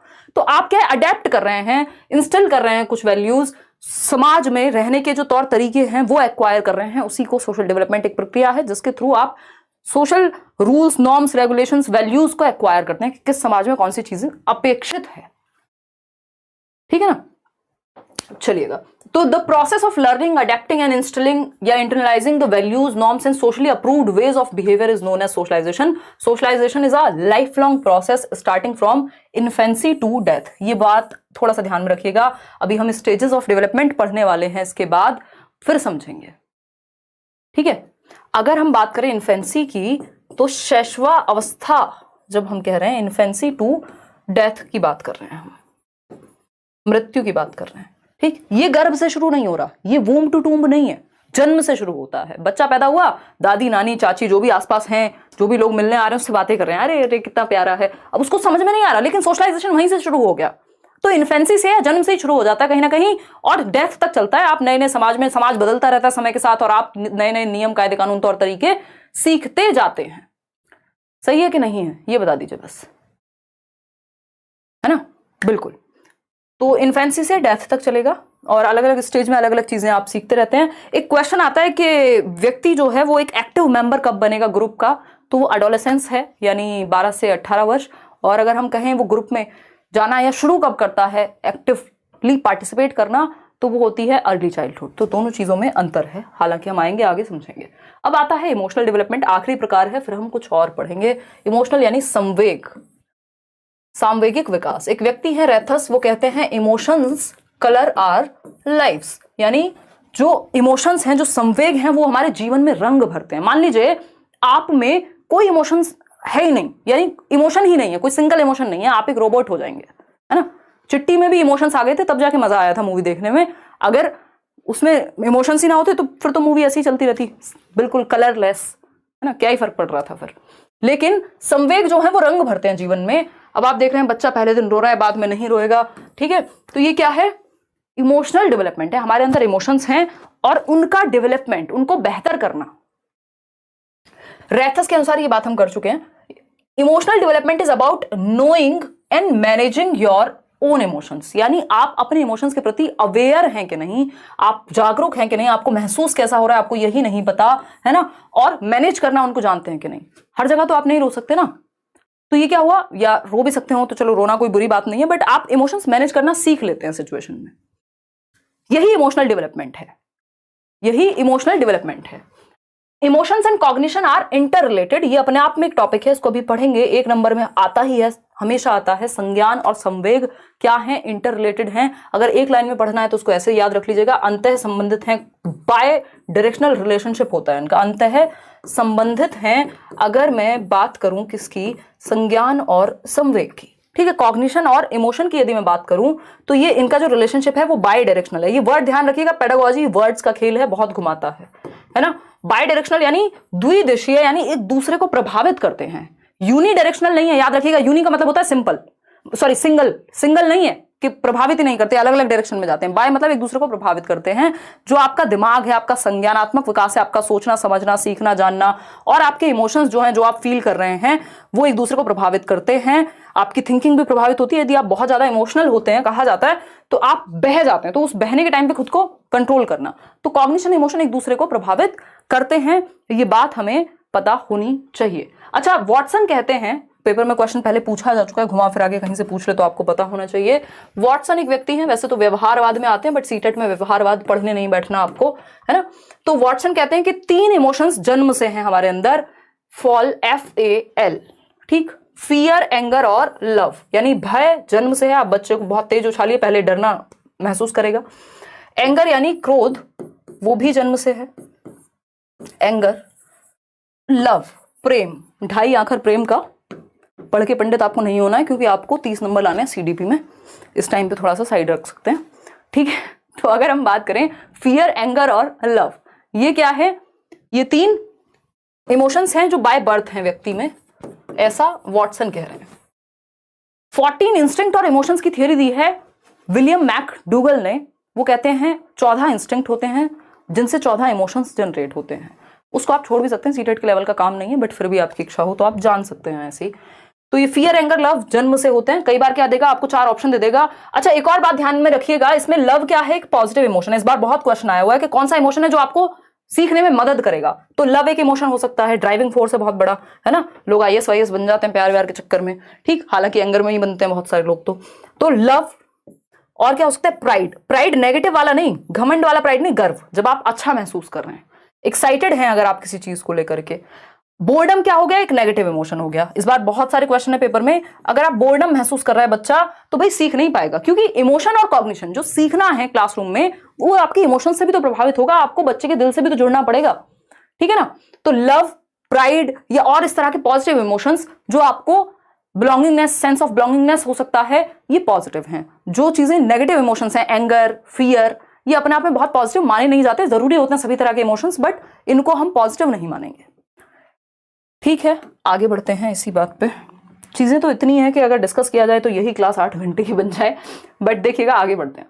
ग्रोथ एंड डेवलपमेंट, वृद्धि एवं विकास का एक बार ये अंतर देख लीजिए, फिर हम चुपचाप से स्टेजेस पे आ जाएंगे। स्टेजेस से कई क्वेश्चन आते हैं पेपर में, ठीक है, मिनिमम 2। देखिएगा कौन है ये देखो, कुछ लोगों को ब्लॉक करने की इच्छा हो रही है मेरी, ऐसी फालतू फालतू बातें मत करो, हैं, मॉडलिंग कर लें हम यहाँ पे, पढ़ने में फोकस नहीं है।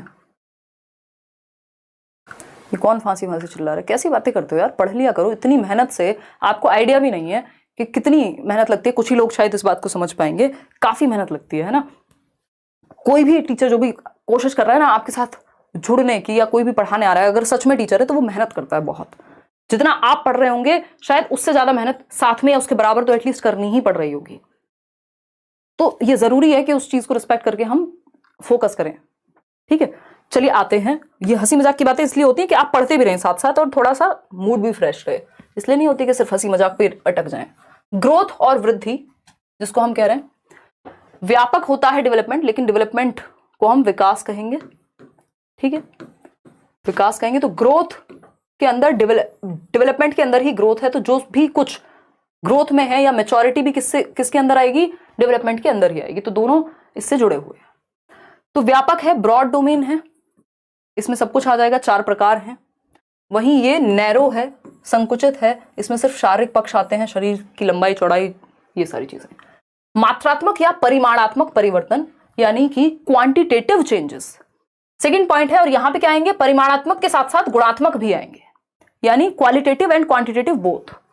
वृद्धि सामान्यतः शारीरिक परिवर्तन यानी फिजिकल चेंजेस से जुड़ी हुई है, जबकि जो डेवलपमेंट है वो फिजिकल, कॉग्निटिव, सोशल, इमोशनल, यानी आपके मेंटल, सोशल, इमोशंस, कॉग्निशन, इन सब से जुड़ी हुई है। 4 प्रकार हैं विकास के।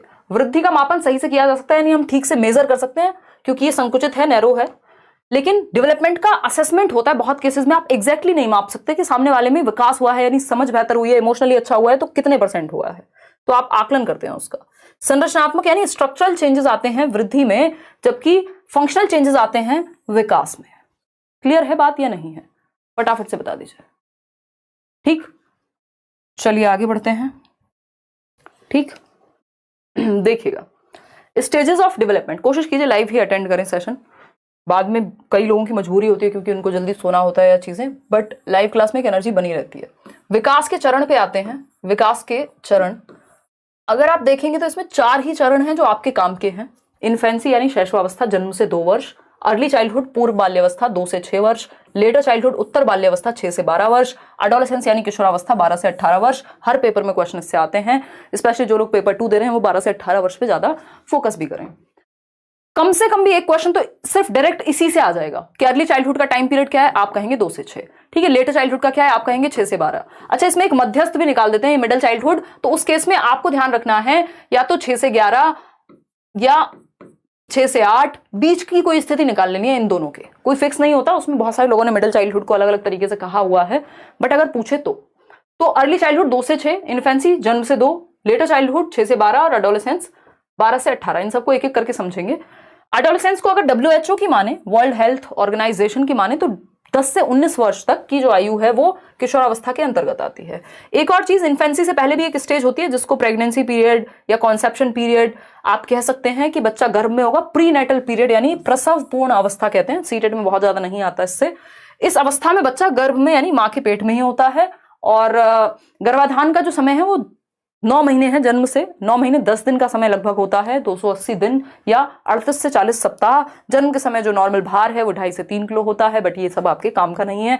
और 25% यानी 1/4 बच्चे के मस्तिष्क का जो है वो साइज होता है जन्म के समय बॉडी के। अब आते हैं सबसे पहले इन्फेंसी को पढ़ेंगे, यहां से क्वेश्चंस आपको देखने को मिलते हैं। इन्फेंसी क्या कहता है? जन्म से 2 वर्ष है, एक तो इसका जो काल है ये 0 to 2 years, 0 days में नहीं है बट ईयर्स के टाइम में ये 0 ही रहेगा, क्योंकि जब तक 365 दिन नहीं होंगे हम इसको 0 ही कहेंगे।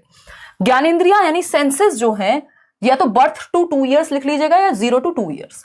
बच्चा अपने सेंसेस से सीखता है, जो भी उसकी आंखों से दिख रहा है, जो भी आपके हाथों से वो टच करेगा, जो भी जैसे भी आसपास की चीजें हैं उनको टच और फील करके वो सीखता है, अपने सेंसेस से दुनिया की समझ बनाता है। कोई चीज गर्म है तो हाथ हटा लेगा पीछे, ये हम प्याजे में भी पढ़ने वाले हैं। मोटर एक्शंस, गतिक क्रियाएं करके, ये प्याजे ने भी कहा है। सेंसिटिव पीरियड है, खतरा थोड़ा सा रहता है, हजार्डस कह सकते हैं, सेंसिटिव से भी ज्यादा आप हजार्डस पीरियड कह सकते हो, क्योंकि जो सबसे ज्यादा डेथ्स होती हैं वो इसी स्टेज में होती हैं, लगभग 1 महीने तक जन्म के बाद, क्योंकि बच्चा गिर गया, कोई बीमारी हो गई, कुछ भी खतरनाक है अपने आप में। फिजिकल डेवलपमेंट और मेंटल डेवलपमेंट भी फास्ट होता है, यानी सभी प्रकार का विकास इन्फेंसी में तेज ही होता है। अगर हम बात करें अर्ली चाइल्डहुड में और तेज हो जाता है अर्ली चाइल्डहुड। अब आते हैं अर्ली चाइल्डहुड पे, ये क्या है भाई? अर्ली चाइल्डहुड है पूर्व बाल्यावस्था, यानी चाइल्डहुड से पहले। चाइल्डहुड को 2 भागों में बांट दिया है, अर्ली और लेटर, तो इसको हम 2 से 6 वर्ष कहते हैं। 2 से 6 वर्ष का समय हम कहते हैं अर्ली चाइल्डहुड को, लिखा भी हुआ है वहां। टॉय एज कहते हैं 3 से 6, ये पेपर में आया हुआ है। इसको टॉय एज को अगर आप अलग अलग लोगों की भाषा में पढ़ेंगे तो इसकी एज अलग अलग मिलेगी। कई लोग कहेंगे कि टॉय एज जन्म से 5 वर्ष होती है, कई जगह पे आपको जन्म से 2 वर्ष मिल जाएगा, और कई जगह पे आपको 2 से 6 या 3 से 6 मिल जाएगा। बट अगर आपको 1 नंबर लेना, ज्यादातर एग्जाम्स में अगर आप प्रीवियस रिकॉर्ड देखेंगे, रीट वगैरह में भी ये पूछा जा चुका है, तो 2 से 6 वर्ष या 3 से 6 वर्ष के समय को टॉय एज कहते हैं, यानी अर्ली चाइल्डहुड को टॉय एज कहते हैं। ये आपको थोड़ा सा यहाँ ध्यान में रखना है, क्योंकि अगर आप बात सीडीपी की करेंगे तो इसमें आप कुछ भी कह सकते हैं, ठीक है ना। तो खिलौना आयु यानी टॉय एज, प्ले एज भी इसी को कहते हैं। एरिक एरिक्सन भी यही कह रहे हैं कि ये क्या है? प्ले एज है, ठीक, प्ले एज है, एरिक एरिक्सन ये कह रहे हैं। एरिक्सन वो व्यक्ति है जिन्होंने आइडेंटिटी क्राइसिस की बात की है, कि भाई हमारा जो पहचान का संकट है कि मैं हूं कौन, वो आता कब है, अभी उस पर करेंगे बात। तो प्ले एज भी यही है, जब बच्चा प्ले वे में जाएगा। फर्स्ट क्लास में तो 6 वर्ष के बाद ही लेके जाएंगे ना उसको, 6 वर्ष पे, इतने तो वो प्ले स्कूल्स वगैरह में खेलता है, तो 2 से 6 वर्ष।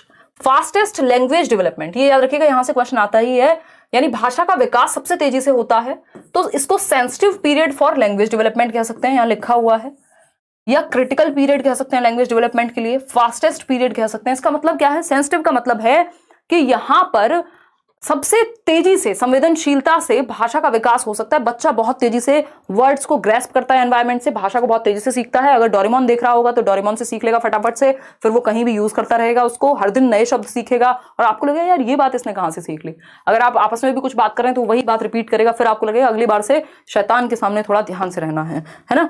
तो ये क्या हुआ? ये सेंसिटिव पीरियड है, बच्चा बहुत सारे वर्ड्स पिक करता है अपने लैंग्वेज एक्विजिशन डिवाइस की वजह से। लैंग्वेज एक्विजिशन डिवाइस क्या है उस पर हम चर्चा बाद में करेंगे जब हम चॉम्स्की पढ़ेंगे। इमिटेटिव एज है, नकल करता है, बहुत हद तक सीखता है, चीजों को रिपीट करता है ना। फिजिकल डेवलपमेंट भी फास्टेस्ट होता है आफ्टर बर्थ, यानी इन्फेंसी से भी ज्यादा तेज यहाँ पे बात हो रही है। सोशलाइजेशन भी बहुत तेजी से होगा, सामाजिकरण भी, लगभग हर तरह का विकास यहाँ तेजी से होता है।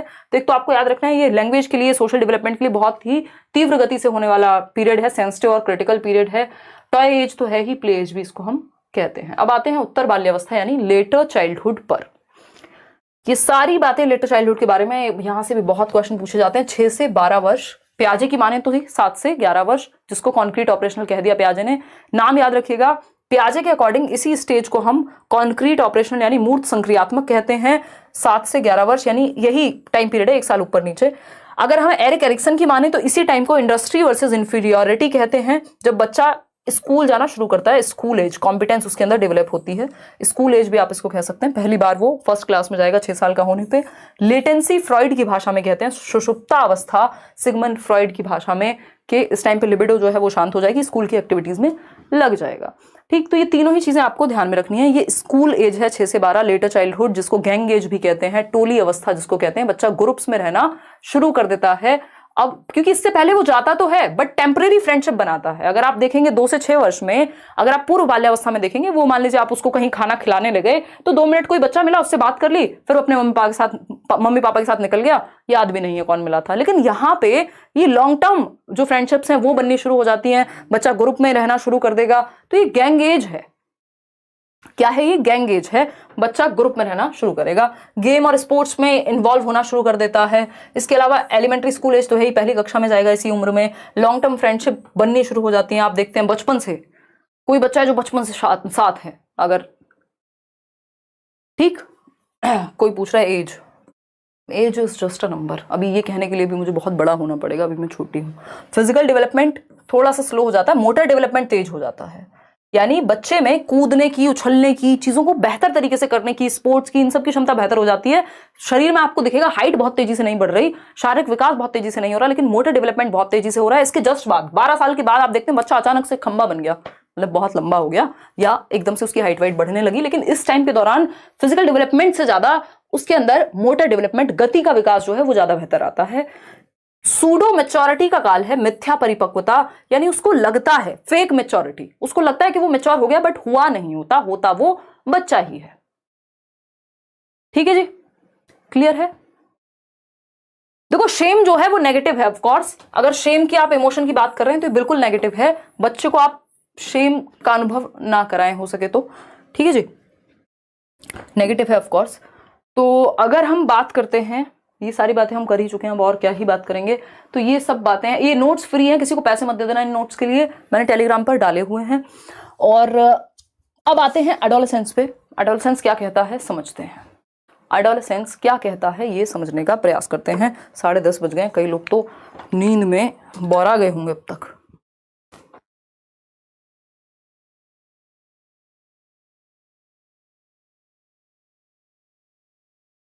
तो जिनको क्वेश्चन की बहुत ज्यादा इच्छा है ना, क्वेश्चन प्रैक्टिस करने की, 600 क्वेश्चन सिर्फ सीटेट के लिए करा चुकी हूं। एक बार आप प्लेलिस्ट खोल के देख लीजिए, 20 क्लासेस हैं आपकी सीडीपी की। ऑनलाइन पेपर जिस तरह का हुआ है उस तरह के क्वेश्चंस हैं, प्रीवियस ईयर भी हैं, और 30 क्वेश्चंस हैं एक वीडियो में, 20 सेशन है, 600 क्वेश्चन प्रैक्टिस कर लीजिए, उसके बाहर कुछ नहीं आना।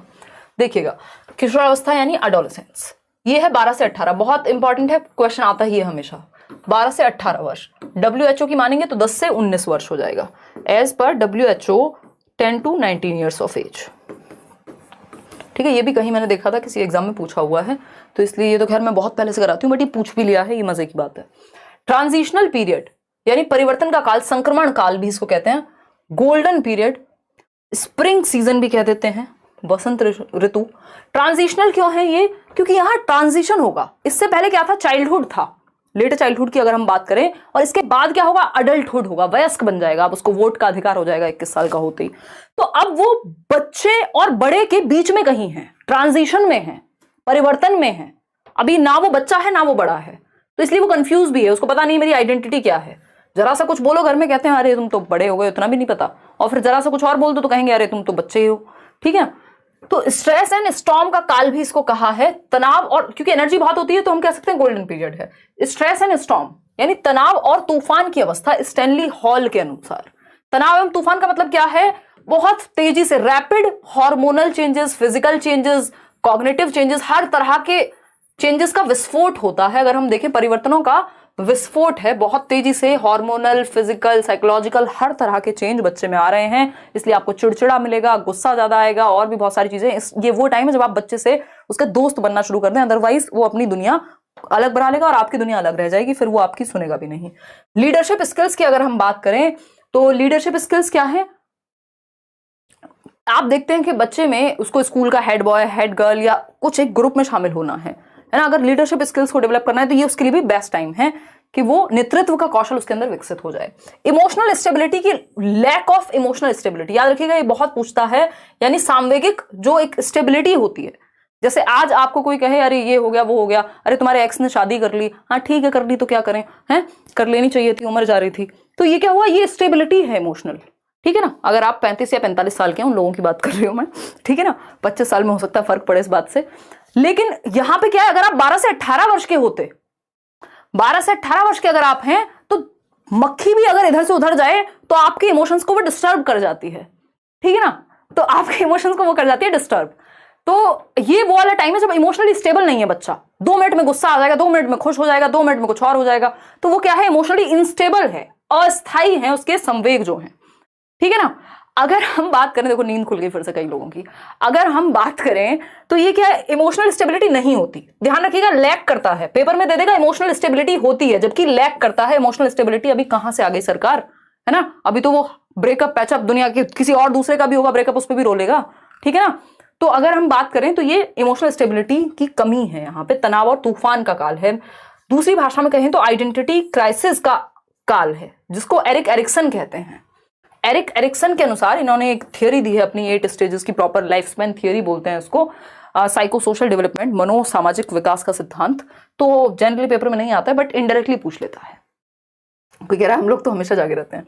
तो पहचान का संकट, आइडेंटिटी क्राइसिस, यानी बच्चा ये ढूंढ रहा है कि मैं हूं कौन, हु एम आई, आखिर मैं हूं क्या और दुनिया में मैं करने क्या वाला हूं, मैं क्या करियर चूज करूंगा, कौन सा पार्टनर चूज करूंगा, मुझे कैसे जीवन बिताना है, मैं हूं कौन। ये सारी कहानी आइडेंटिटी का क्राइसिस है कि जो मेरे पिताजी ने मुझे सरनेम दिया है, मैं वो हूं या मैं कुछ और हूं।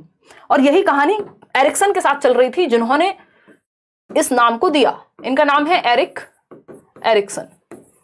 ध्यान से देखिएगा, नाम क्या है, एरिक एरिक्सन।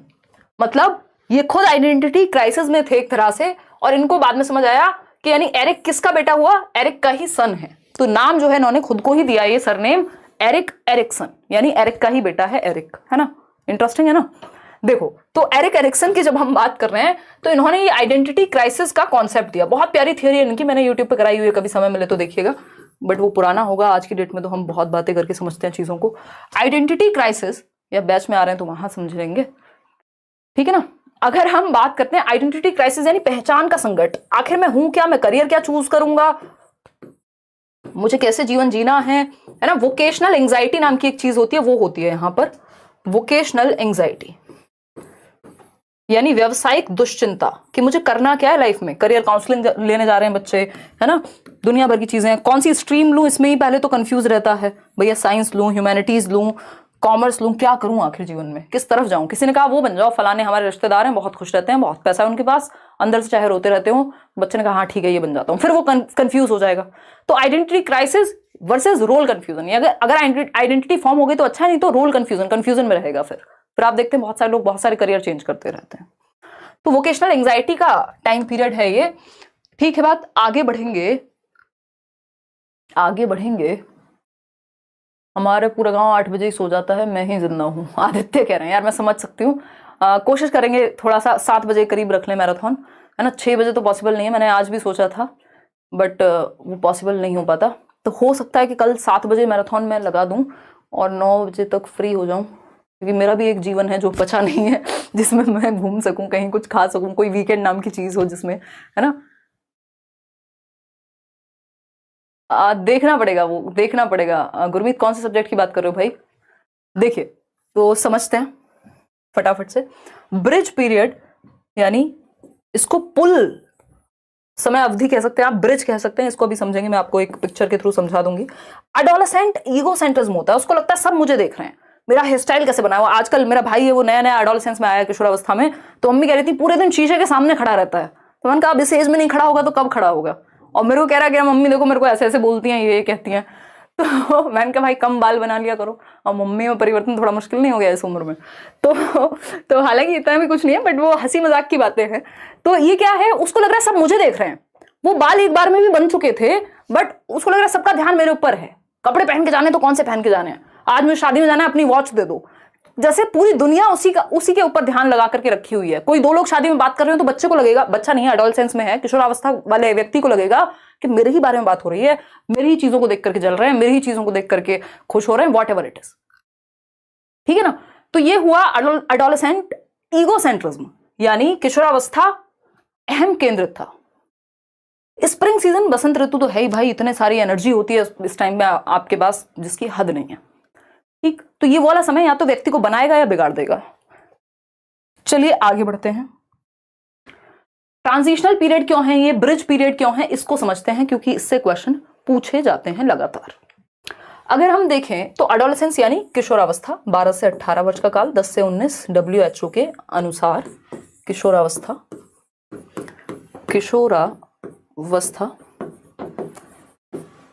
एडोलेसियर से आया है ये बेसिकली जो वर्ड है, टू ग्रो टू मेच्योरिटी, जिसका मतलब होता है अब मैं पता नहीं क्यों इतने डिटेल में जा रही हूँ, बट ठीक है, पढ़ लो यार, नुकसान नहीं होगा।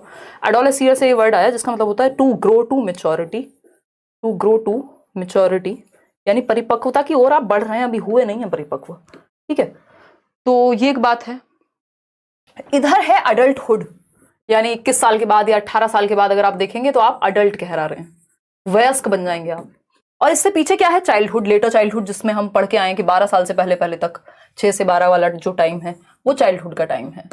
तो अडोलेसेंस बीच में कहीं फंसा हुआ है बेचारा, इसीलिए आइडेंटिटी के क्राइसिस हैं, रोने पड़ रहे हैं, ठीक है। अगर हम देखें तो ये है चाइल्डहुड यानी बाल्यावस्था, 12 वर्ष से पहले पहले बच्चा था, अब 21 के बाद 19 के बाद उसको थोड़ा अडल्ट की तरह ट्रीट करेंगे। बीच में अटका हुआ है कि यानी ब्रिज है ये, अपने आप में पुल है। किसके बीच का पुल है ये है एक ब्रिज चाइल्डहुड और अडल्टहुड के बीच का, इसीलिए इसको ब्रिज पीरियड एडोलेसेंस को कहते हैं। दूसरा नाम इसका ट्रांजिशनल यानी परिवर्तन का काल है, ट्रांजिशनल पीरियड। ट्रांजिशन हो रहा है आपका एक बच्चे से एक अडल्ट में, तो इसको ट्रांजिशनल पीरियड भी हम कहते हैं। क्लियर है बात या नहीं? क्लियर है या नहीं है बताओ एक बार, सबको क्लियर है ये बात? चलिए आगे बढ़ते हैं। स्टैनली हॉल ने क्या कहा है इसको, तनाव एवं तूफान का काल है। एडोलेसेंट ईगो सेंटर्स मैंने आपको बता दिया। अच्छा, इसमें यार सीटेट लेवल का नहीं है, छोड़ देते हैं उस बात को। दो बेसिकली वो होते हैं आपके हार्मोन्स डिसऑर्डर होते हैं। एक बिंज डिसऑर्डर होता है जिसको बुलीमिया कहते हैं, बहुत ज़्यादा खाता है बच्चा और उगल देता है एडोलेसेंस में ही। और एक होता है आपका एनोरेक्सिया नर्वोसा, बहुत कम खाती हैं लड़कियां क्योंकि उनको लगता है उनका जो वेट है वो बढ़ रहा है। ये दोनों जो डिसऑर्डर हैं वो भी एडोलेसेंस के ही डिसऑर्डर्स हैं। अब आते हैं नेक्स्ट टॉपिक जो है आपका हेरिडिटी एंड एनवायरनमेंट। इससे भी क्वेश्चन निश्चित रूप से आता है, चाहे केंद्रीय विद्यालय हो, सीटेट हो, कोई और दुनिया का पेपर हो जहाँ पे टीचिंग की तैयारी हो रही हो। हेरिडिटी एंड एनवायरनमेंट यानी आनुवांशिकता एवं वातावरण, ठीक है। ये क्या है, हेरिडिटी को हम कहते हैं कि ये नेचर का पार्ट है, यानी प्रकृति पोषण विवाद भी कह देते हैं। इस पे बहुत ही ज्यादा लड़ाइयां भी होती हैं मनोवैज्ञानिकों के बीच, चाइल्ड साइकोलॉजिस्ट के बीच, कि भाई नेचर ज्यादा जरूरी है या नर्चर ज्यादा जरूरी है। मनीष, एक और फालतू सवाल आपने किया और आप गए, है ना। आज आपको लग रहा है मैं मजाक के उतने मूड में हूं, कितनी सीरियस बातें चल रही हैं।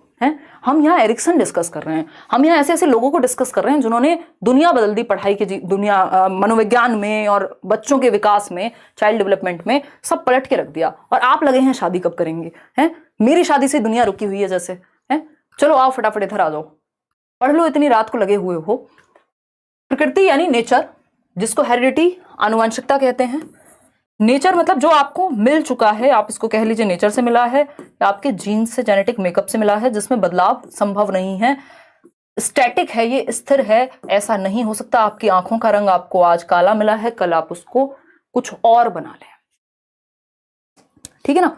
तो स्थिर है, फिक्स्ड है एक तरह से अगर देखा जाए। बहुत रेयर चेंजेस आते हैं, वो भी जनरेशन बाय जनरेशन। नर्चर की अगर हम बात करें तो इसको पोषण कहते हैं, कि जो नर्चर, पोषण कहां से मिलेगा, खाना पीना माहौल जो भी है वो एनवायरमेंट से मिलेगा। तो नर्चर का मतलब एनवायरमेंट यानी वातावरण हो गया, ठीक है जी बात। वातावरण एक डायनामिक फैक्टर है, परिवर्तनशील है। आज आप गांव में रहते हैं, कल आप शहर में जा सकते हैं, कल आप शहर में रहेंगे, परसों गांव में जा सकते हैं, और गांव से अमेरिका जा सकते हैं, अमेरिका से रूस, रूस से जहां चाहें घूम सकते हैं पूरी दुनिया, और फिर वापस से गांव आ सकते हैं। तो ये क्या हुआ, डायनामिज्म है, परिवर्तन है। जैसे डेवलपमेंट भी क्या, एक चेंज की प्रोसेस है, ठीक है ना। बहुत बढ़िया, ऑल द बेस्ट साक्षी और आपकी दोनों सहेलियां अर्चना और लक्ष्मी, है ना। पढ़ लो, अब आ जाओ, ऑल द बेस्ट। अरे आप लोग बढ़िया करके आओगे, इतनी मेहनत क्यों चल रही है तो। लेकिन अब आपके बस का अगर पढ़ना नहीं है टिक करके तो प्रॉब्लम है, अदरवाइज अगर जो लोग पढ़ सकते हैं, ऑफकोर्स आप लोग पढ़ ही सकते हैं, तभी रुके हुए हैं, तो फिर उस स्थिति में कुछ नहीं कर सकते। तो प्रकृति यानी हेरिडिटी यानी नेचर, इसमें परिवर्तन उतना संभव नहीं है, जेनेटिक है। वही पोषण की अगर हम बात करते हैं तो ये एनवायरमेंट यानी डायनामिक है, परिवर्तनशील है, परिवर्तन आप आसानी से एनवायरमेंट में कर सकते हैं। अब कई लोग कहते हैं हेरिडिटी ज्यादा इंपॉर्टेंट है यानी नेचर ज्यादा इंपॉर्टेंट है, कई लोग कहते हैं नर्चर ज्यादा इंपॉर्टेंट है यानी पोषण ज्यादा इंपॉर्टेंट है, एनवायरमेंट ज्यादा इंपॉर्टेंट है। देखिए, अगर हेरिडिटी नहीं होगी तो एनवायरमेंट कितना भी अच्छा दे लीजिए, मान लीजिए एक बच्चे का बिल्कुल बुद्धि लब्धि एकदम इडियट वाली है, मतलब उसका जो है मानसिक विकास बिल्कुल रिटार्डेड है, तो एनवायरमेंट बहुत अच्छा देके भी बहुत ज्यादा परिवर्तन नहीं आ जाएगा। और अगर मान लीजिए हेरिडिटी बहुत अच्छी है और एनवायरमेंट एकदम खराब मिल गया, तो जिसको साइंटिस्ट बनना था वो चोर या टेररिस्ट भी बन सकता है। तो ये क्या हुआ, दोनों ही चीजें महत्वपूर्ण हो गई, ठीक। तो हम ये कहेंगे नेचर और नर्चर की जब हम बात कर रहे हैं तो दोनों ही महत्वपूर्ण हैं। नेचर और नर्चर की डिबेट में आपको दोनों के साथ रहना है। कुछ पक्षों में नेचर ज्यादा प्रभावी हो जाता है, यानी हेरिडिटी, जैसे आपकी आंखों का रंग, आपकी बालों का रंग, आपका बॉडी टाइप, आपकी हाइट, ये सब हेरिडिटी से ज्यादा प्रभावित होती हैं। और आपका जो एजुकेशन है, न्यूट्रिशन है, ये एनवायरमेंट से, ट्रेनिंग है, वो एनवायरमेंट से ज्यादा प्रभावित होती है। तो डेवलपमेंट क्या है? प्रोडक्ट है। डेवलपमेंट क्या है? वुडवर्थ कहते हैं दोनों ही महत्वपूर्ण है विकास में, चाहे वो हेरिडिटी हो चाहे वो एनवायरमेंट हो, दोनों का गुणनफल है विकास। लेकिन याद रखिएगा गुणनफल है, एडिशन नहीं है, एडिटिव नहीं होते ये पेपर में पूछा जा चुका है और ये अलग अलग लेवल्स के तरीके से भी पूछा जाता है। एडिटिव नहीं होते, यानी योग नहीं हो सकता हेरिडिटी और एनवायरमेंट का। हेरिडिटी प्लस एनवायरमेंट बराबर डेवलपमेंट नहीं होता, ये क्रॉस लगा लीजिएगा इस चीज पे।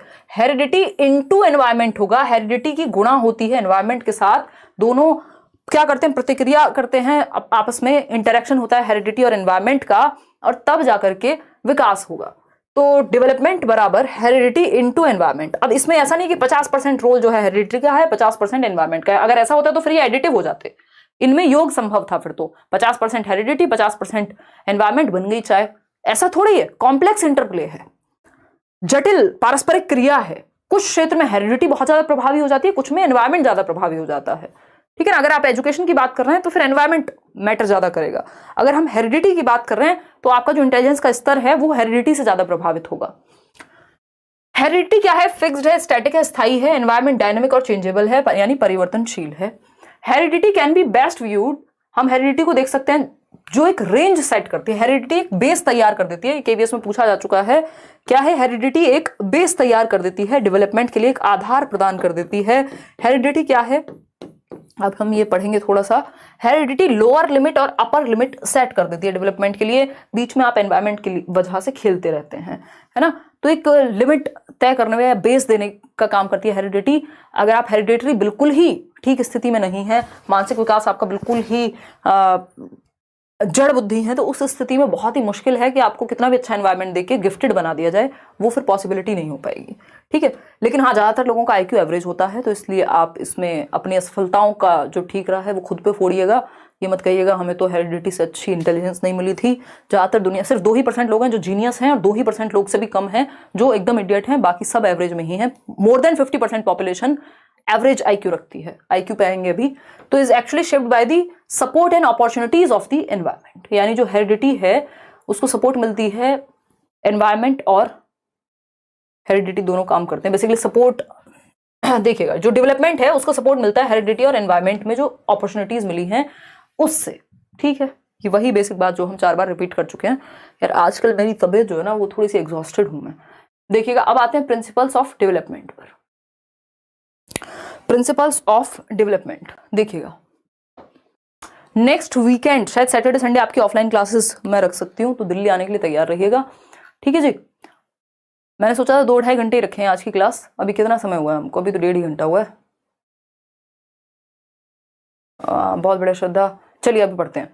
तो प्रिंसिपल्स ऑफ डेवलपमेंट देखिएगा, प्रिंसिपल्स पढ़ेंगे, फिर उसके बाद हमारे पास है इंडिविजुअल डिफरेंसेस का टॉपिक, फिर उसके बाद है हमारे पास, चलते हैं अभी तो पढ़ते हैं, कोई दिक्कत नहीं है। पढ़ने के लिए तैयार हो ना, मतलब रुक सकते हो ना रात को, सुबह कहीं जाना तो नहीं है, संडे है आज तो। देखिएगा, संडे रात को हो जाएगा। प्रिंसिपल्स ऑफ डेवलपमेंट देखिएगा, यानी विकास के सिद्धांत देखिएगा एक बार। विकास के सिद्धांत है, यहाँ से भी एक क्वेश्चन आपका हर हालत में ही आता है और लगभग हर एक एग्जाम में आता है। यस, पढ़ सकते हैं अभी तो। ईवीएस के नोट्स भी मिलेंगे। कल 7 बजे रख सकते हैं या तो सेशन, या फिर एक दिन रुक करके हर दिन मैराथन रख सकते हैं। चलो देख लेंगे वो, आप एक बार वीडियो चेक कर लेना, हो सकता है कल 7 बजे आपका एक मैराथन सेशन आपको मिल जाए।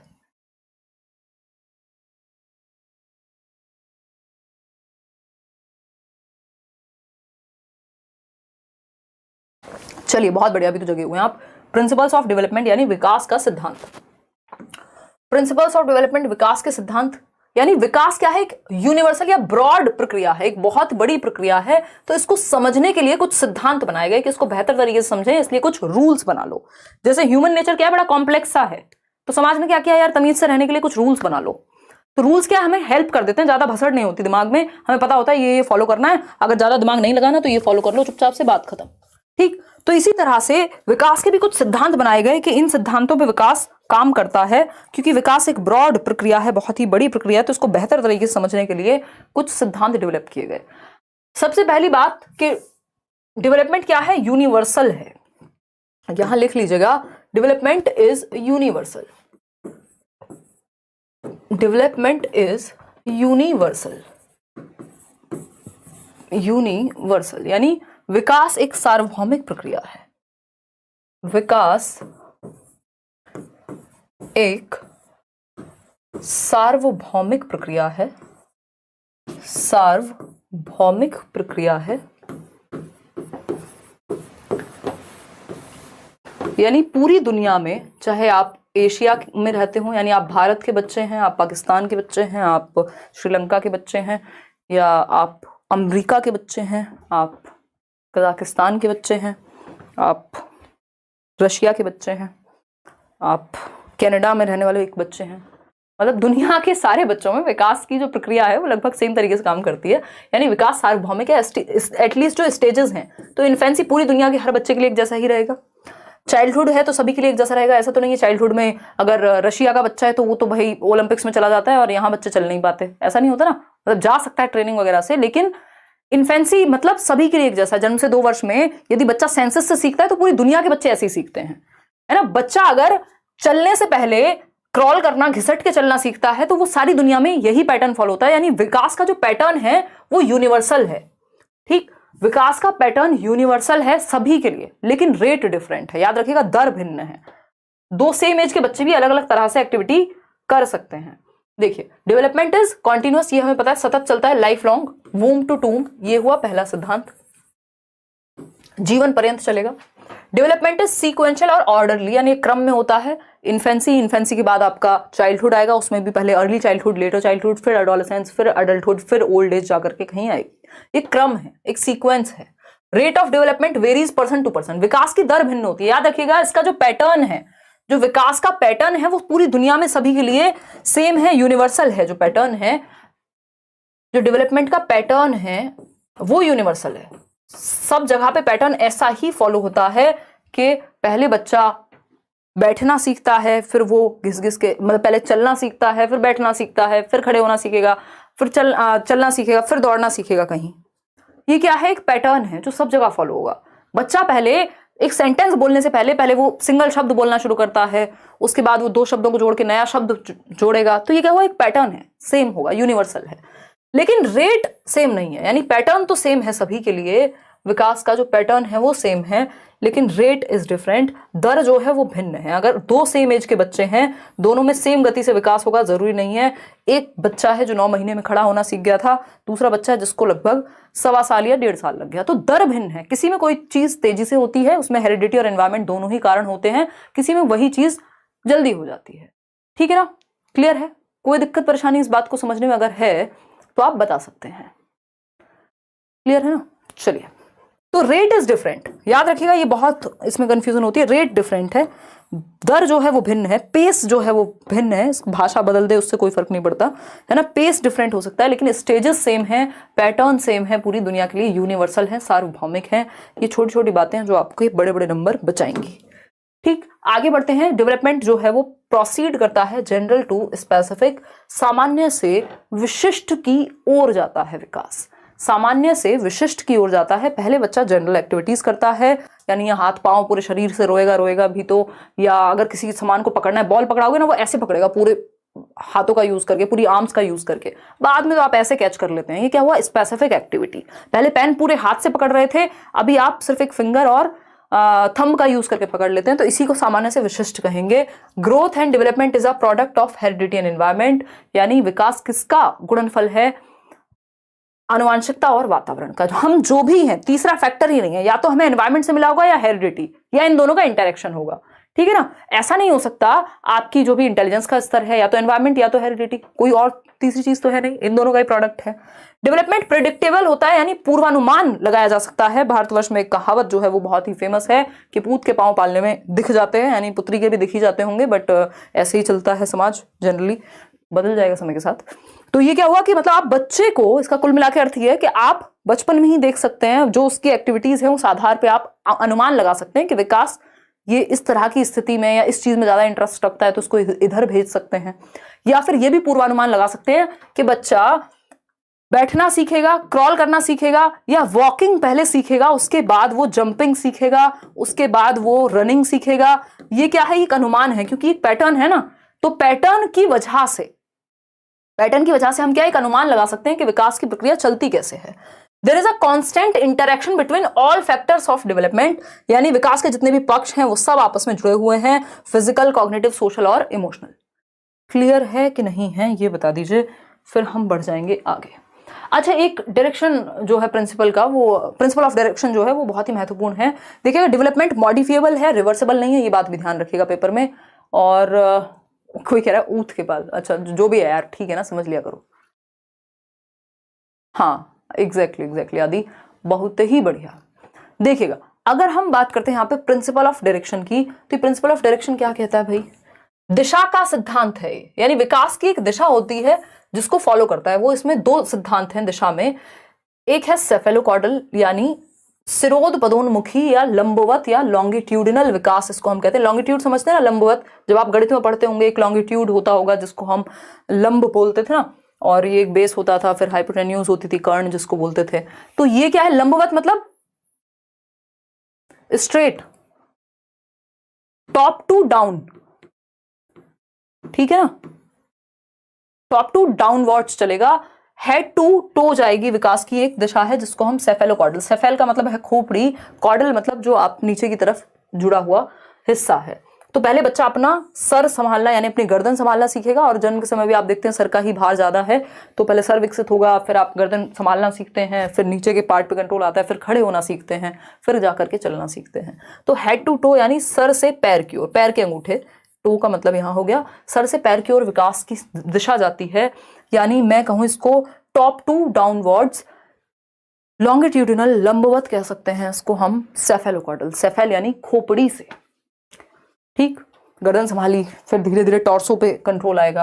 अब आते हैं प्रॉक्सिमो डिस्टल, दूसरी दिशा है प्रॉक्सिमो डिस्टल, नियर टू फार यानी केंद्र से बाहर, पेरिफेरी, पेरिफेरी मतलब centre, proximity, proximo distal, distal का मतलब है फार, तो नियर टू फार यानी समीप से दूर की ओर। समीप क्या है, आपका हार्ट, आपकी स्पाइनल कॉर्ड जो सेंटर है आपकी बॉडी का वो समीप है, और उससे बाहर की ओर कंट्रोल आता है, आपके इन शोल्डर्स पर, या मैं कहूं इसके बाद आपकी आर्म्स पर कंट्रोल आता है, आर्म्स के बाद आपका हाथों पर कंट्रोल आता है, हाथों के बाद आपका उंगलियों पर कंट्रोल आता है। ये है near to far, centre to periphery, केंद्र से बाहर की ओर या सीमाओं की ओर, पेरिफेरी। इसी को आप ग्रॉस टू फाइन भी कह सकते हो, मतलब एग्जैक्टली नहीं, बट पेपर में general to specific, gross to fine इसी से जोड़ के दे दिया जाता है कि बच्चा है, पहले वो पूरे हाथ से पेन उठाता था, अब वो 2 उंगलियों से उठा लेगा, तो ये क्या है, प्रॉक्सिमो डिस्टल है। ठीक है, इतनी बात क्लियर है। पहले आपकी स्पाइनल कॉर्ड डेवलप होती है, आपका हार्ट डेवलप होता है, आपका बॉडी का सेंटर डेवलप होता है, ये सारी चीजें इसी में आती हैं। इसको ध्यान जरूर रखिएगा। सेफेल का मतलब ही है खोपड़ी, तो हेड टू टो तो यानी स्रोत पदोन्मुखी, सेफेलोकॉर्डल, प्रॉक्सिमो डिस्टल यानी near to far, centre to periphery, केंद्र से बाहर की ओर। अब आते हैं व्यक्तिगत विभिन्नताएं, इस पे भी कई क्वेश्चन देखने को मिलते हैं। इंडिविजुअल डिफरेंसेस, लग नहीं रहा आज इंटेलिजेंस हम कर पाएंगे, कल थोड़ा जल्दी क्लास शुरू करेंगे, कम से कम भी 7 बजे से, और ताकि 10 बजे तक भी अगर लेनी हो तो 3 घंटे के करीब हम सेशन रख पाएं, क्योंकि अगर पूरा सिलेबस इतने डिटेल में समझना है तो समय लगेगा अच्छा खासा, है ना। देखिएगा, व्यक्तिगत विभिन्नताओं का आधार, basis of individual differences. Individual differences क्या हैं? क्या कोई भी 2 लोग बिल्कुल एक जैसे हो सकते हैं? नहीं हो सकते, नहीं तो रॉबर्ट्स बन जाएंगे, है ना, चिट्टी बन जाएंगे फिर वो। ठीक है, चिट्टी भी एक जैसा नहीं रहा था, खैर बाद में, आज मैं चिट्टी की जान को आई हुई हूँ। ठीक, तो बेसिकली चिट्टी वो मूवी है ना, रोबो, याद अगर किसी ने ना देखी हो, कोई अलग यूनिवर्स में रहता हो तो ये क्या हुआ, रॉबर्ट्स बन जाएंगे अगर हमें इंडिविजुअल डिफरेंसेस नहीं होंगे, व्यक्तिगत विभिन्नताएं नहीं होंगी। बोला जाता है वन साइज फिट्स ऑल जैसा कुछ नहीं होता, यानी आप एक टी शर्ट लाइए, मान लीजिए एक साइज की, मीडियम साइज की, क्या वो सबको फिट आ जाएगी? नहीं आएगी। ऐसे ही मनुष्य भी हैं। आपने एक और चीज सुनी होगी जनरल कहावत में कि 5 उंगलियां भी एक जैसी नहीं होती हाथ की। इसका मतलब इनमें भी इंडिविजुअल डिफरेंसेस हैं, है ना, व्यक्तिगत विभिन्नताएं हैं। अगर आप ट्विंस भी हैं, अगर आप दोनों एक साथ भी पैदा हुए हैं, अगर आप 2 भाई बहन हैं या भाई भाई हैं, है ना, या 2 बहनें बहनें हैं, तो तब भी आपके अंदर अंतर पाए जाएंगे, आपके टेम्परामेंट में, आपके नजरिए में, आपके एटीट्यूड में, आपके एप्टीट्यूड में, बहुत सारी चीजों में। ठीक है ना? तो कोई भी 2 लोग, जैसे हमारा थंब इंप्रेशन एक नहीं होता, वैसे ही कोई भी 2 लोग पूरी तरह से एक नहीं होते। कुछ चीजें सेम होती हैं, कुछ चीजें डिफरेंट होती हैं, इसी से डाइवर्सिटी क्रिएट होती है। अदरवाइज हम कहते हैं भारत विभिन्नताओं का देश है, यूनिटी इन डाइवर्सिटी। अगर सब एक जैसे हो जाएंगे मजा नहीं आएगा। सोचो एक और व्यक्ति है आपके ही जैसा, एकदम कोई रिलेशनशिप में नहीं आएगा, कोई गर्लफ्रेंड बॉयफ्रेंड का चक्कर नहीं है, सब एक ही जैसे हैं, कोई मजा नहीं आता, कोई वैरायटी नहीं है, कोई रंग नहीं है ना। थोड़ा कुछ तो, आप दोस्त को कुछ बोल रहे हैं, वो आपको 2 टॉन्ट मारे, फिर तो जाके मजा आता है ना। एक व्यक्ति है जो आसानी से नाराज हो जाता है, दूसरा है जो आसानी से नाराज नहीं होता, तीसरा है जो स्पोर्ट्स में बहुत अच्छा है, चौथा है जो फिलॉसफी में बहुत अच्छा है। तो इससे रंग भरते हैं नेचर में। तो इंडिविजुअल डिफरेंसेस क्या है? एकदम नेचुरल हैं, और ये सिर्फ हम में, ह्यूमंस में नहीं, जानवरों में भी पाए जाएंगे, पेड़ों में भी पाए जाएंगे, लगभग हर स्पीसीज में पाए जाते हैं। जितनी भी प्रजातियां हैं, जितनी भी दुनिया भर में जितनी भी चीजें हैं, वहां पर पाई जाएंगे इंडिविजुअल डिफरेंसेस। इंडिविजुअल डिफरेंसेस का आधार क्या है? किस किस वजह से हम अलग होते हैं? हमारे बुद्धि के स्तर में अलग होते हैं। अगर हम बच्चों की बात करें, सारे बच्चे एक जैसे नहीं हो सकते। अगर क्लास में 30 बच्चे बैठे हुए सब एक जैसे होंगे नहीं, होने भी नहीं चाहिए। ठीक है ना? तो अगर हम बात कर रहे हैं इंटेलिजेंस की, बुद्धि की, तो उस केस में जो इंटेलिजेंस है या बुद्धि है, उसमें अलग अलग होते हैं। एकदम सेम आईक्यू नहीं होता सबका, थोड़ा थोड़ा अंतर कुछ ना कुछ होता रहेगा, बुद्धि का स्तर अलग होगा। इंटरेस्ट सबका, अगर आईक्यू भी सेम है फिर भी क्या होगा? इंटरेस्ट हो सकता है मुझे मनोविज्ञान में इंटरेस्ट आ रहा हो, आपको गणित में आ रहा हो, किसी तीसरे को म्यूजिक में आ रहा हो। तो हर बच्चे का इंटरेस्ट भी अलग होगा। किसी को स्पोर्ट्स में आ रहा हो तो आपको बच्चे के इंटरेस्ट को पहचानना है। वैल्यूज में, मूल्यों में, हो सकता है मेरे लिए झूठ बोलना बहुत बड़ी बात हो, किसी के लिए नहीं हो। तो ये क्या हुआ? मूल्यों का भी अंतर हो गया। तो सबके मूल्य या वैल्यूज अलग हैं। एप्टीट्यूड में, अभिक्षमता जिसको हम कहते हैं, एप्टीट्यूड क्या है? आपकी किसी स्किल को एक्वायर करने की क्षमता, your ability to acquire a skill. Skill को एक्वायर करने की क्षमता, यानी आप टीचर बनना चाहते हैं बट आप समझा तो आप खुद को भी नहीं पा रहे हैं जीवन में, किसी और को तो जब समझाएं, है ना। तो ये क्या हुआ? नंबर बहुत अच्छे ले आते हैं लेकिन, तो आप में क्या नहीं हुआ? टीचिंग एप्टीट्यूड की कमी है। कुछ हद तक ट्रेनिंग वगैरह देके डेवलप किया जा सकता है, बट ऐसा नहीं हो सकता कि आउट ऑफ द ब्लू अचानक से बिल्कुल नहीं था आप में कोई एप्टीट्यूड किसी चीज को करने का और आप करने लग गए। तो एप्टीट्यूड की अगर हम बात कर रहे हैं तो किसी स्किल को एक्वायर करने का एप्टीट्यूड, अगर हम देखें तो एप्टीट्यूड टेस्ट भी होते हैं बहुत सारे जो डेवलप्ड नेशंस हैं, कि आप देखना चाह रहे हैं कि आपके बच्चे में क्या एप्टीट्यूड है, किस तरफ वो बेहतर करेगा। यदि उसको ट्रेनिंग वगैरह दिलाई जाए, अगर वो स्पोर्ट्स में अच्छा है, यदि वो भाषा में अच्छा है तो उसको उस तरफ भेजें, अगर वो स्पोर्ट्स में अच्छा है तो उसको स्पोर्ट्स अकेडमी में डालें, अगर वो म्यूजिक में अच्छा है तो उसको उस तरफ लेकर के जाएं। तो आपके अंदर किसी स्किल को एक्वायर करने की क्षमता। एटीट्यूड दूसरा एक वर्ड है जिसको हम अभिवृत्ति कह देते हैं।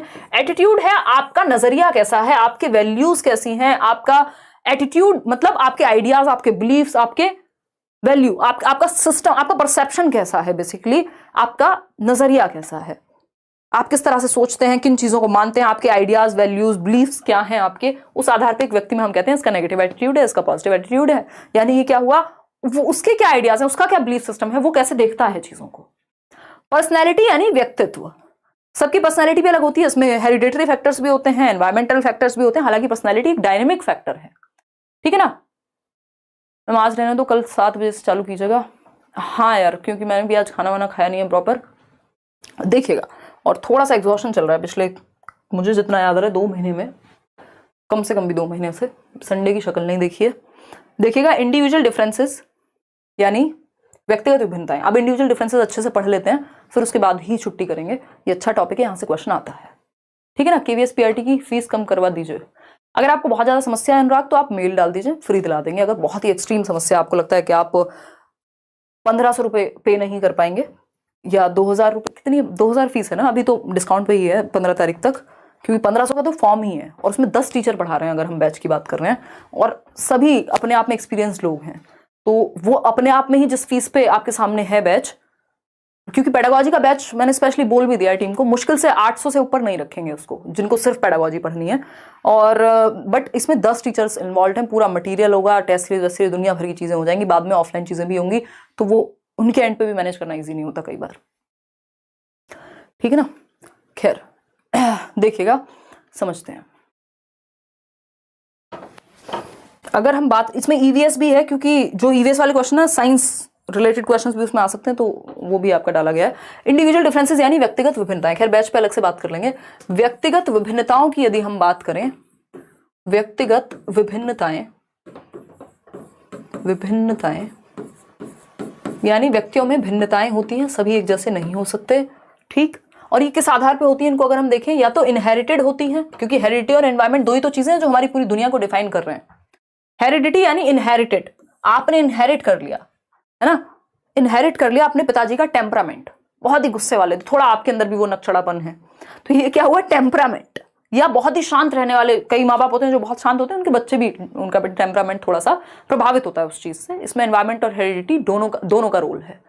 एस्टेट में भी ये काम आ सकता है, बिल्कुल आलोक, मतलब ऐसा थोड़ी टॉपिक चेंज हो जाएंगे, दुनिया से अलग हो जाएगा कुछ। Hello ma'am, I am in Bangalore, can you please tell, मेरा सीटेट क्लियर करने के बाद मुझे यहाँ केटेट क्लियर के बाद रीजनल लैंग्वेज सीखनी पड़ेगी गवर्नमेंट के लिए। हो सकता है, डिपेंड करता है उनके रूल्स क्या है देती, जिस भी स्कूल में या जिस भी स्टेट गवर्नमेंट में आप अप्लाई कर रहे हैं, अगर ऐसे रूल्स हैं तो सीखनी पड़ सकती है, अदरवाइज हो सकता है आपका इंग्लिश से काम चल जाए। सीटेट पेपर 2 की हम बात करें, मैंने क्लियर कर लिया और मेरे 49% थे, आई बिलोंग फ्रॉम एससी, फिर तो कोई दिक्कत नहीं है ना, उसमें होगा रिलैक्सेशन। एक बार चेक कर लेना कि एक बार वो पूरा पढ़ लेना, मैंने सिलेबस शायद शेयर नहीं किया, आज कर दूंगी। और अगर रिलैक्सेशन एज में दिया होगा, मतलब उसमें परसेंटेज में एससी हिसाब से, जो कि होता है ज्यादातर जगह पे, बट इसमें मुझे कहीं दिखा नहीं था। तो टेम्परामेंटली यानी इनहेरिटेड की अगर हम बात करें तो आपका टेम्परामेंट जो स्वभाव है वो आपकी हेरिडिटी से प्रभावित हो सकता है। आपकी जो मानसिक क्षमता, आपकी जो इंटेलिजेंस है वो ज्यादातर हेरिडिटी से प्रभावित होती है। आपका आईक्यू, फिजिकल यानी जो आपका फिजिक है, आपकी शारीरिक बनावट है, आपके पिताजी थे 6 फीट के, मम्मी भी थी 5'11" की, आप हो गए 7 फीट के, ये क्या है, ये मैं मजाक कर रही हूँ, ये इनहेरिटेड है, ठीक है। तो इंडिविजुअल डिफरेंसेस सब कुछ तो आ ही जाएगा ना इसमें। तो अगर हम बात करें तो ये हुआ इनहेरिटेड यानी फिजिक, आपका बॉडी स्ट्रक्चर, कई लोग मोटे नहीं होते कितना भी खा लें, वो जेनेटिक्स ही उनके वैसे हैं, है ना। तो अगर हम बात करें फिजिक आपकी, मेंटल और टेम्परामेंटल जो आपका स्वभाव है, ये सब इनहेरिटेड ज्यादा होते हैं। और एक्वायर्ड की अगर हम बात करें, अर्जित की अगर हम बात करें, जैसे मेरी और मेरी मदर की जो शक्ल है बिल्कुल एक जैसी है, मेरी नानी की शक्ल मदर से कुछ मिलती है, तो ये क्या हुआ, ये इनहेरिटेड है। इंडिविजुअल डिफरेंसेस में तो दिखना, शेप, साइज, शक्ल सब आ जाता है ना, तो ये हुआ इनहेरिटेड वाला केस। इवन आवाज भी आप देखते हैं, आप भाई बहनों की मिक्स हो जाती है, मम्मी और बेटी की मिक्स हो जाती है, फोन उठा करके किसी को लगता है रिश्तेदार को, अरे आप हैं ये तो हमने समझा था बहन जी होंगी, देखिएगा, या भाभी जी होंगी। एक्वायर्ड यानी अर्जित की जब हम बात करें, जो हम एनवायरमेंट से उठाएंगे, इनहेरिटेड मतलब जो हेरिडिटी से मिली है।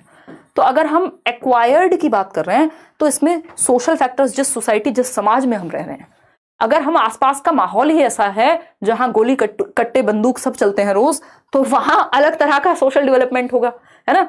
और एक कल्चर ऐसा है, जो भी कल्चर है आपका, जो भी संस्कृति है, जो समय के साथ आप परिवर्तन देख रहे हैं, क्या पहनावा है, बहुत सारी चीजें, ये आपकी एनवायरमेंट से, कि एक व्यक्ति जो राजस्थान में रहता है तो इंडिविजुअल डिफरेंसेस का एक कारण उसमें एक्वायर्ड ट्रेट्स भी होंगे जो कल्चर से या सोसाइटी से उठाए होंगे। भाषा हो सकती है, इसमें बहुत सारी चीजें हो सकती हैं।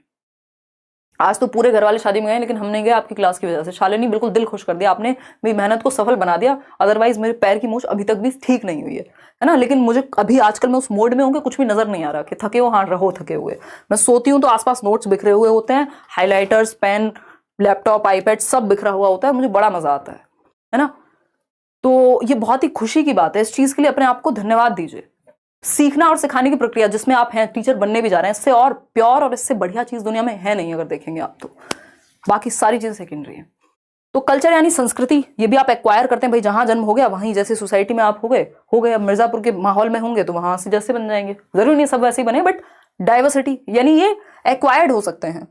एजुकेशनल क्या है, जो एजुकेशन आप ले रहे हैं वो भी एनवायरमेंट से एक्वायर्ड है, हेरिडिटी के साथ थोड़ी पैदा हुई है। पिताजी गए थे सरकारी स्कूल में, आपको भेज रहे हैं कॉन्वेंट में, ठीक। तो एजुकेशनल भी एनवायरमेंट, और इमोशनली भी हम बहुत सारी चीजें एक्वायर कर लेते हैं। घर में लड़ाई झगड़ा, सेक्सुअल अब्यूज, कोई और अब्यूज, या फिर बहुत ही हेल्दी एनवायरमेंट अगर इमोशनली मिला है तो ये भी एक्वायर कर लिया बच्चे ने।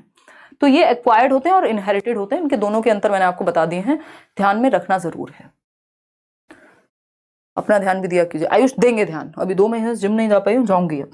एक बार आप लोगों को निपटा दो, आई मीन निपटाने का मतलब सीटेट, और फिर केवीएस तैयार है, तो मतलब लग नहीं रहा है कि कहीं भी शांति है अभी, बट ठीक है मैनेज हो जाएगा, मतलब डोंट वरी। देखिएगा, व्यक्तिगत विभिन्नताएं यानी इंडिविजुअल डिफरेंसेस। देखिए, इंडिविजुअल डिफरेंसेस दुनिया की प्रत्येक प्रजाति में पाए जाते हैं, कोई भी प्रजाति एक जैसी नहीं होती, सब में अंतर होते हैं। बंदर भी हैं अगर दो तो बिल्कुल एक जैसे नहीं होंगे, अगर दिखते भी एक जैसे होंगे तब भी अंदर तो कोई ना कोई अंतर पाया जाएगा। उनमें किसी ना किसी स्तर पर विभिन्नताएं पाई जाती हैं, सही बात है। इंडिविजुअल डिफरेंसेस या वेरिएशंस क्या है, कॉमन है सभी स्पीसीज में। वेरिएशंस से या इंडिविजुअल डिफरेंसेस से, व्यक्तिगत विभिन्नताओं से रंग भरते हैं। जैसे प्रकृति क्या है, डाइवर्स बनती है, नहीं तो सब एक जैसे हो जाएंगे। Variability is a fact of nature and individuals are no exception. यानी ये प्रकृति का नियम है कि हम में वेरिएबिलिटी है, और इस चीज को हम क्या करते हैं, हमें आपको बच्चे की जो इंडिविजुअल डिफरेंसेस है उनको सराहना है, उनको बेहतर करना है। कोई बच्चा है जो स्पोर्ट्स में अच्छा कर सकता है तो उसको वैसा माहौल दीजिए। कोई बच्चा है जो मैथ्स में अच्छा कर सकता है तो उसको वैसा माहौल दीजिए। कोई बच्चा है जो लैंग्वेज में बहुत अच्छा कर सकता है उसको वैसा माहौल दीजिए। तो अपने मेथड में परिवर्तन बच्चों के इंडिविजुअल डिफरेंसेस के अकॉर्डिंग लाने हैं। लेकिन हम क्या करते हैं, फलाना बच्चा है गुप्ता जी का और शर्मा जी की बेटी है, तुम तो इतने नंबर लाते नहीं हो। हमने कहा सब एक जैसे बन जाओ, रोबोट्स बन जाओ, सब डिफरेंसेस हैं कैसे तुम में। जबकि हमें वो डिफरेंसेस को क्या करना था, एक्सेप्ट करना था, या उसको लेके खुश होना चाहिए था कि भाई मेरे 3 बच्चे तीनों अलग अलग तरह के कलाकार हैं, है ना। कोई किसी चीज में अच्छा है, कोई किसी चीज में अच्छा है। लेकिन नहीं, अगर आप खुश भी होंगे तो आपके रिश्तेदार आके कहेंगे अरे आपका फलाने वाला बेटा या बेटी तो अच्छा है, ये सेकंड वाला थोड़ा अजीब है, और ये थर्ड वाला तो कुछ और ही है। तो ये क्या स्थिति, कंपैरिजन हम शुरू कर देते हैं, जबकि हमें इस चीज को एम्ब्रेस करना है। ये बहुत ही अच्छी बात है कि आपके पास वैरायटी है, अदरवाइज बोर हो जाएंगे। नोट देखिएगा, इसमें एक नोट है कि नोट वो वाला नोट नहीं है कैश वाला, है ना, टिप्पणी है, respect individual differences and don't laugh at others. आपको ये चीज ध्यान रखनी है, बच्चों में भी इंस्टिल करनी है कि व्यक्तिगत विभिन्नताओं का आपको ध्यान रखना है, रिस्पेक्ट करनी है उसकी, ना कि बच्चों को एक दूसरे पे हंसना है उनकी जाति या उनके धर्म या उनके शरीर या उनके रंग या उनकी रुचियों के आधार पर या उनके खाने या उनकी भाषा के आधार पर। आप बच्चों में विभेद नहीं करते, बल्कि उन चीजों को आप रिस्पेक्ट करते हैं कि इंडिविजुअल डिफरेंसेस आर देयर, ठीक है। और बच्चे फिजिकल कैरेक्टरिस्टिक्स में अलग दिख सकते हैं, रंग में, हाइट में, वेट में, स्ट्रेंथ में, हेयर कलर में अंतर पाया जा सकता है। इंटेलिजेंट हो सकते हैं कुछ बच्चे, डल हो सकते हैं कुछ, डोमिनेंट और सबमिसिव हो सकते हैं कुछ, क्रिएटिव होंगे कुछ, नॉट सो क्रिएटिव होंगे कुछ, आउटगोइंग होंगे जिनको बाहर जाना पसंद होगा, कुछ विड्रॉन होंगे जिनको बाहर जाना उतना पसंद नहीं होगा। जैसे मैं अगर दिन में आधे घंटे भी बाहर ना निकलूं तो मुझे लगता है कि मैं जीवन क्यों जी रही हूं, है ना। मेरी कोशिश रहती है क्लास के बाद भी अगर मौका मिले तो आधे घंटे हवा खा लो, ठीक है ना, एक कॉफी ही पी लो, मिल लो किसी से अगर पॉसिबल है तो ये क्या हुआ, क्योंकि मुझे हर दिन कहीं जाने की आवश्यकता होती है, मेरा रूटीन बहुत ही फ्लेक्सिबल है। तो ये क्या हुआ, मतलब विड्रॉन नहीं हूं मैं। हो सकता है किसी को घर से निकलना अच्छा लगता ही ना हो, उसको लगे यार मेरे को तो अकेले एकांत में रहने दो, या आप दोनों भी हो सकते हैं अलग अलग समय पे। तो आप आउटगोइंग हो सकते हैं बहुत ज्यादा, किसी को पार्टी पसंद है, किसी को अकेले रहना पसंद है, एकांत पसंद है। The list of variations can be endless. तो अंतरों का जो है अंत, व्यक्तिगत विभिन्नताओं का अंत नहीं है। बहुत तरह की व्यक्तिगत विभिन्नताएं व्यक्ति में हो सकती हैं। अब इसमें बहुत इंपॉर्टेंट चीज है, जो टर्म्स आपके पूछे जाते हैं पेपर में। विद्यालय में यूनिफॉर्म आवश्यक है। यूनिफॉर्मिटी की हम बात करते हैं ना, यूनिफॉर्म समझते हैं आप, सब एक जैसा। अगर ऐसे यूनिफॉर्म के नाम पे स्कूल फेमस हो जाते हैं। हमारे यहाँ एक स्कूल है, उसको मतलब लोग मजाक में बोलते हैं, खैर, हरी वर्दी गुंडागर्दी, कि वहां की जो यूनिफॉर्म है वो कैसी है, हरी है, ग्रीन है। कोई कॉन्वेंट स्कूल है और मान लीजिए किसी और स्कूल की यूनिफॉर्म है, वो एक ही जैसी होती है, तो व्हाइट शर्ट है, ब्लू कलर की पैंट है या स्कर्ट है, या कोई और, मतलब यूनिफॉर्म मतलब सबके लिए एक जैसा। चाहे आप के घर में बहुत अधिक धन है, किसी भी जाति से हैं आप, किसी भी समुदाय से हैं, किसी भी चीज में इंटरेस्ट है, आपको फैशन में है नहीं है, बट यूनिफॉर्म सबके लिए एक जैसी है। इससे क्या होता है, थोड़ा सा ये हो जाता है कि मान लीजिए जिसके पास संसाधन ज्यादा है वो स्कूल में सज के आए, और एक बच्चा है जिसके पास, बेचारे के पास कपड़े भी ठीक से नहीं है, तो वो ना पहन के आए, तो अजीब सी स्थिति बन जाएगी। तो इसलिए ये एक रूपता जरूरी होती है कि यूनिफॉर्म हम बना देते हैं। अभी तक तो हमारी कंट्री में एटलीस्ट हम ये फॉलो कर ही रहे हैं। कोई कुछ पूछ रहा है, सिद्धार्थ साहू कह रहे हैं सीटेट अपियरिंग स्टूडेंट के लिए क्या चांस है केवीएस में? 2 दिन बहुत पेनफुल गए हैं, नोटिफिकेशन देखकर क्या करूं समझ नहीं आता।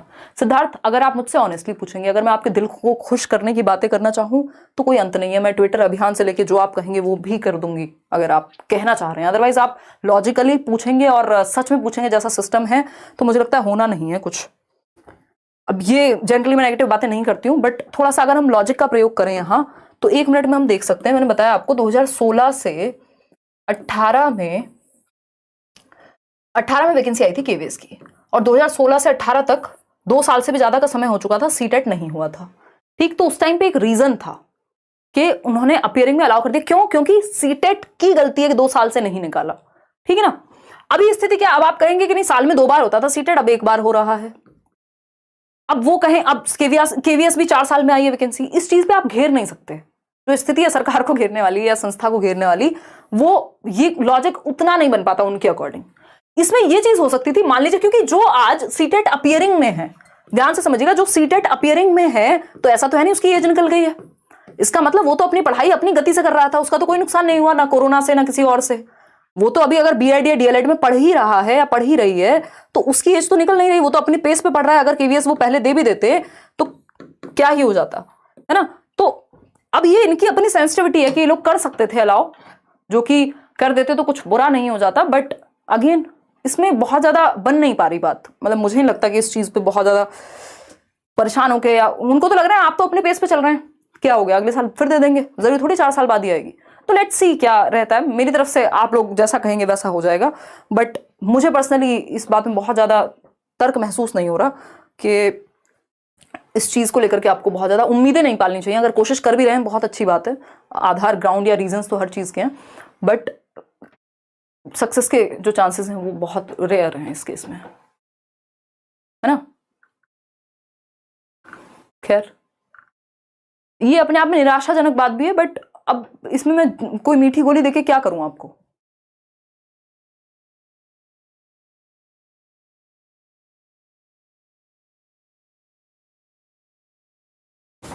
देखिएगा फटाफट से, अगर हम बात कर रहे हैं यहाँ पे, हर चीज तो यहाँ मसला बन जाती है। बीएड वाला देख लो, अभी तक लटके हुए हैं, पता नहीं कब तक क्या होने वाला है। तो यूनिफॉर्म स्कूल में तो आवश्यक है, लेकिन आपकी टीचिंग मेथड में यूनिफॉर्म की आवश्यकता नहीं है। यूनिफॉर्मिटी की टीचिंग टेक्निक आपकी डिफरेंशिएटेड होनी चाहिए, यूनिफॉर्म नहीं होनी चाहिए। यानी जो टीचिंग मेथड्स हैं वो डिफरेंशिएटेड इंस्ट्रक्शन को फॉलो करना है। ध्यान रखिएगा यहाँ पे 2 वर्ड होते हैं, एक होता है स्टैंडर्ड इंस्ट्रक्शन, यानी जो सभी के लिए एक जैसा हो, और दूसरा होता है uniform instruction. Uniform instruction KVS की वैकेंसी आएगी 1-2 साल में, या फिर डीट प्लस बी की आएगी, या और भी जगह आपका ये सुपर टेट भी निकल सकता है। बट अभी इस पे निराश होने से बनेगी नहीं बात। स्टैंडर्ड और यूनिफॉर्म इंस्ट्रक्शन, इनको दोनों को ही हटा दीजिएगा, सबके लिए एक तरीका नहीं। इंस्ट्रक्शन कैसी होनी चाहिए चाइल्ड सेंटर्ड एजुकेशन में या इंडिविजुअल डिफरेंसेस का ध्यान रखने के लिए? डिफरेंशिएटेड इंस्ट्रक्शन, यानी विभेदी अनुदेशन। विभेदी अनुदेशन यानी डिफरेंट बच्चों की नीड के अकॉर्डिंग आप इंस्ट्रक्शन प्लान कर रहे हैं, आप अपने अनुदेशन में विभेदीकरण ला रहे हैं, अंतर ला रहे हैं। आपके मेथड में अंतर हो तो कोई दिक्कत नहीं है, क्योंकि आप अलग अलग बच्चे की नीड के अकॉर्डिंग, उसके इंटरेस्ट के अकॉर्डिंग अपने मेथड में परिवर्तन कर रहे हैं। इसी को डिफरेंशिएटेड इंस्ट्रक्शन कहते हैं। ठीक है या नहीं है बात? बिल्कुल ठीक है ये बात। तो डिफरेंशिएटेड इंस्ट्रक्शन का यानी विभेदी अनुदेशन का पालन करना है, अपने टीचिंग टेक्निक में अंतर या बच्चों की रुचि के अनुसार चेंजेस लाते रहना है, अलग अलग तरह के एग्जाम्पल, अलग अलग तरह के टीचिंग लर्निंग मटेरियल्स। स्टैंडर्ड और यूनिफॉर्म तो सबके लिए एक जैसा हो जाएगा, तो सबको एक मेथड से, सबको एक डंडे से हाँकेंगे तो काम नहीं चलेगा। टीचर के लिए इंडिविजुअल डिफरेंसेस का ध्यान रखने के लिए एक तो आपको एक रूप अनुदेशन नहीं देना है कि सबको एक जैसा यूनिफॉर्म इंस्ट्रक्शन नहीं। डिफरेंशिएटेड यानी विभेदी अनुदेशन, यस ये देना है, ये पॉजिटिव है बच्चों की नीड के अकॉर्डिंग। अगर आपको ग्रुप बनाना भी है बच्चों का तो विभेदी अनुदेशन का प्रयोग करेंगे डिफरेंट एबिलिटीज के आधार पे। ग्रुपिंग अगर हो भी रही है तो होमोजीनियस होने की बजाय, एक होता है होमोजीनियस ग्रुप, एक रूप जिसको हम कहते हैं, होमोजीनियस मत बनाइए, यानी जिसकी सबकी एबिलिटी एक जैसी है। होमो का मतलब ही होता है सेम, तो बिल्कुल सेम एबिलिटी वाले बच्चे हैं जो सब 60% लाते हैं, उनको एक ग्रुप में डाल दिया। ये मत करिए। अगर ग्रुपिंग करनी भी हो तो हिट्रोजेनस यानी विषम रूपी करिए, जहां पे डिफरेंट एबिलिटी वाले बच्चे हो, एक 60% वाला हो, एक 33% वाला हो, एक 90 वाला हो, किसी को ड्राइंग में इंटरेस्ट है, किसी को पेंटिंग में इंटरेस्ट है, तो डिफरेंट टाइप ऑफ बच्चे होने चाहिए आपके एक ग्रुप में, उसको अच्छा माना जाएगा। सेम एबिलिटी वाली ग्रुपिंग से बचना है ना। पहले तो एबिलिटी ग्रुपिंग से ही बचना है और उसमें भी सेम एबिलिटी वाली तो बिल्कुल बचना है। अब आता है मोटिवेशन। तो मोटिवेशन हम करेंगे कल, हम 7 बजे तो हर हालत में शुरू कर ही देंगे। बस मुझे कहीं जाना ना हो कल, जो कि जाना नहीं ही होगा। आज के लिए इतना ही रखेंगे, कोई और बात हो तो बता दीजिए, है ना। हिंदी कंटेंट ज़्यादा ऐड हुआ है सेशन में, थैंक यू। हाँ गोविंद, ये नोट्स उस तरह से बनवाए थे, मतलब बनवाए क्या थे भाई, बनवाए कैसे बोल रही हूँ, तो पाप लगेगा मुझे एक्चुअली। ये नोट्स हंसी आ रही है मुझे। अब मैं आपको पूरी कहानी बताती हूँ। एक लर्नर है हमारे, उन्होंने हमें ये क्लास देख करके कुछ एक नोट्स लिख करके भेज दिए। अब उस टाइम पे क्या हुआ कि वो आ गया हमारे पास नोट्स, मैंने सोचा ठीक है यार, इसको टाइप करा देती हूँ और दे दूंगी, ईजी हो जाएगा थोड़ा मेरे लिए भी, क्योंकि अपना ही लर्नर होते हैं तो वो उसी तरह से लिख लेते हैं। अब मैंने वो टाइप करा दिए, वो थे शायद 12 पेज या पता नहीं 14 पेज, फिर वो बने 26 पेज। जब मैं पढ़ने बैठी मेरे को लगा ये भी ऐड होना चाहिए, ये भी ऐड होना चाहिए, ये भी ऐड होना चाहिए, फिर वो 26 से 47 पेज बन गए। तो अब मैं ये बोलने की अधिकारी नहीं रही हूँ कि बनवा दिए थे, इसमें बहुत मेहनत गई है। तो मतलब कोशिश मैंने ये की थी, ये टाइप करा दिए थे कह सकते हो आप, कि इसमें बाइलिंगुअल सी स्थिति रहे और आप आसान भाषा में समझ पाएं। इसको प्योर इंग्लिश मीडियम में भी दे देंगे, उस पर काम करेंगे बिल्कुल, क्योंकि ये नोट्स वाला ऐसा काम है, आप किसी से करा भी लो ना मज़ा नहीं आता, वो लैंग्वेज का टच ही नहीं आ पाता। मैम कुछ तैयारी नहीं हो पाया है, कुछ आगे मार्गदर्शन कीजिए। बीएड कर चुका हूँ मैंने, आपका पेड कोर्स भी ले रखा है, वीडियो देख नहीं पाता हूँ। अब कमर इसमें क्या करें, 2 बूंद जिंदगी की पिलाएं हैं। अगर देखोगे ही नहीं, दवाई खाओगे ही नहीं, फायदा कैसे होगा सरकार, है बताओ एक बार। तो इतना तो कर ही लो। दूसरा, अगर सीटेट की बात कर रहे हो, अगर नहीं देख पाए हो तो अब तो जितने यहाँ पे यूट्यूब पे मैराथॉन्स चल रहे हैं सिर्फ उनको देख लो। आज करियर रोल पे भी एक क्लास थी तो कुछ 1000 लोग वहां भी होंगे और मैं उनके कमेंट्स नहीं देख पाई हूँ, बट तो आई एम सो सॉरी। चलिए आज कमेंट तो मैंने वैसे भी बहुत कम लिए हैं। कल मिलेंगे 7 बजे, आप तैयार रहिएगा, है ना, और थोड़ा सा पढ़ाई करेंगे। कल हम अभिप्रेरणा करने वाले हैं, उसके बाद हम करेंगे, क्योंकि 7 से 9-10 भी बज जाए तो कोई दिक्कत नहीं है, लेकिन अभी जब 12 बजते हैं तो बहुत ही वो वाली सिचुएशन हो जाती है कई लोगों के लिए। तो ये कहानी है, फिर हम इंटेलिजेंस करेंगे। काफ़ी कुछ है यार करने को, थोड़ा टाइम लग जाए बेशक, लेकिन मेरी कोशिश ये है कि कॉन्सेप्चुअल क्लैरिटी आपकी डेवलप हो, तब तो मैराथन का फायदा। नहीं तो 1 शॉट तो मैं पेपर से पहले कराऊंगी, वो फिर आप उस समय देख सकते हैं, ठीक है ना। केवीएस की फीस बता दो, बता तो दी। जो जनरल पेपर है उसकी 1500 है, जो कंबाइंड बैच है पीआरटी वाला उसमें 2000 है, अभी डिस्काउंट है 15 तारीख तक, और ये बढ़ी हुई थी ऑलरेडी फीस, फिर इस पर चर्चा करके और इसको कम कराया है, तब जाके ये फीस है। इसके अलावा अगर हम बात कर रहे हैं तो आपका पेडागोजी का एक स्पेशल बैच है जो कल से शुरू होगा सिर्फ केवीएस के लिए ही, तो वो भी आप ज्वाइन कर सकते हैं। उसकी फीस 800 से ज़्यादा नहीं रखेंगे, है ना। अब किसी का कोई भी सवाल हो, कोई भी बात हो तो आप पूछ सकते हैं, नहीं तो हम आज का सेशन यहीं समाप्त करेंगे। मोटिवेशन किसी को पढ़ने की इच्छा हो रही है तो पढ़ भी सकते हैं। अब आपकी मोटिवेशन अगर बनी हुई है तो हमें कोई दिक्कत खास नहीं है। अब भूख लग के जा चुकी है। मैं कुछ कमेंट पढ़ लेती हूँ, फिर नेक्स्ट क्लास आपकी, इसके कई सेशन रहने वाले हैं, क्योंकि सीडीपी ही इतना बड़ा है, अगर इसको हम बहुत अच्छे से पढ़ें तो इसी को समझने में टाइम लगेगा। अदरवाइज हिंदी, इंग्लिश, मैथ्स की पेडागोजी एक दिन में निपटा देंगे, क्योंकि कुछ टॉपिक्स तो इसमें भी कवर हो जाते हैं, और ईवीएस में थोड़ा सा टाइम लग सकता है, वो भी थोड़ा लेंदी है, ठीक है ना।